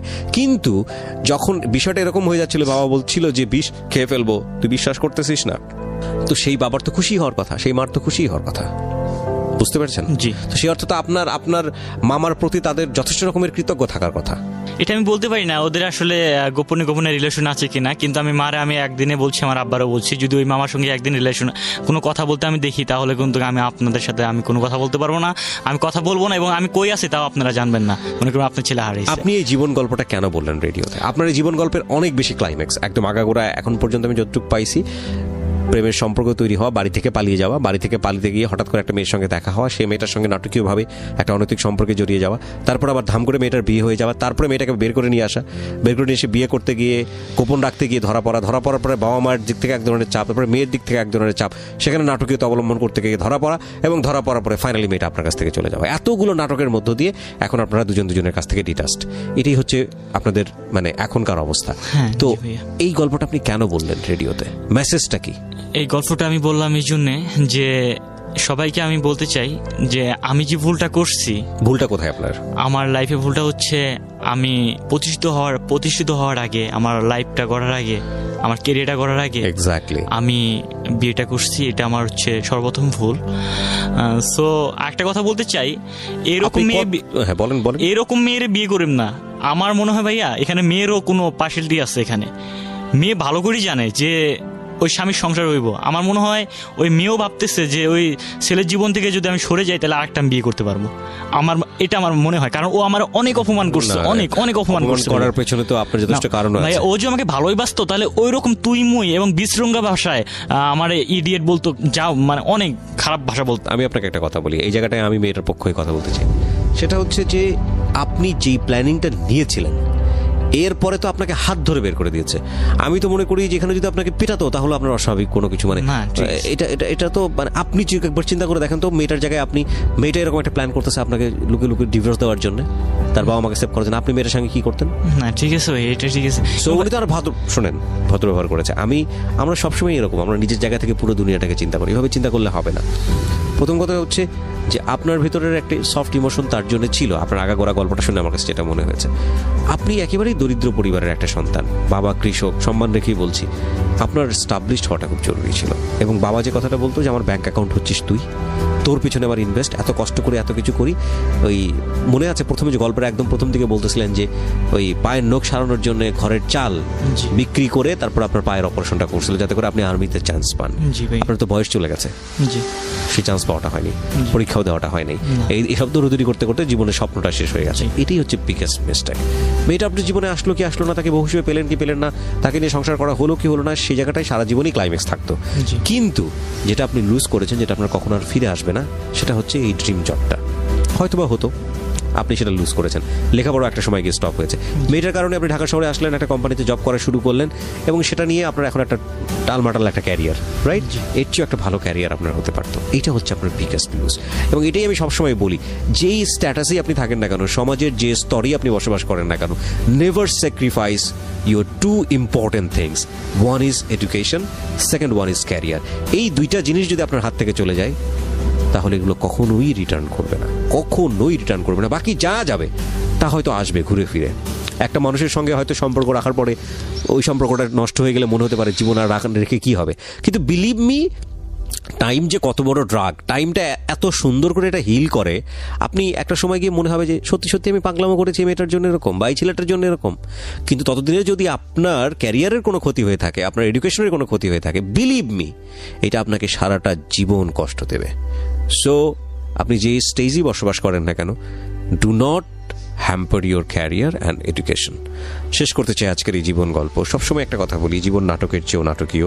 জীবনের অনেক কিছুই আমাদের নিজেদের হাতে নিয়ন্ত্রণ থাকে না, কিন্তু আমরা কোনো কিছু করার আগে বুঝি কোনটা ভুল করছি, কোনটা শুদ্ধ করছি।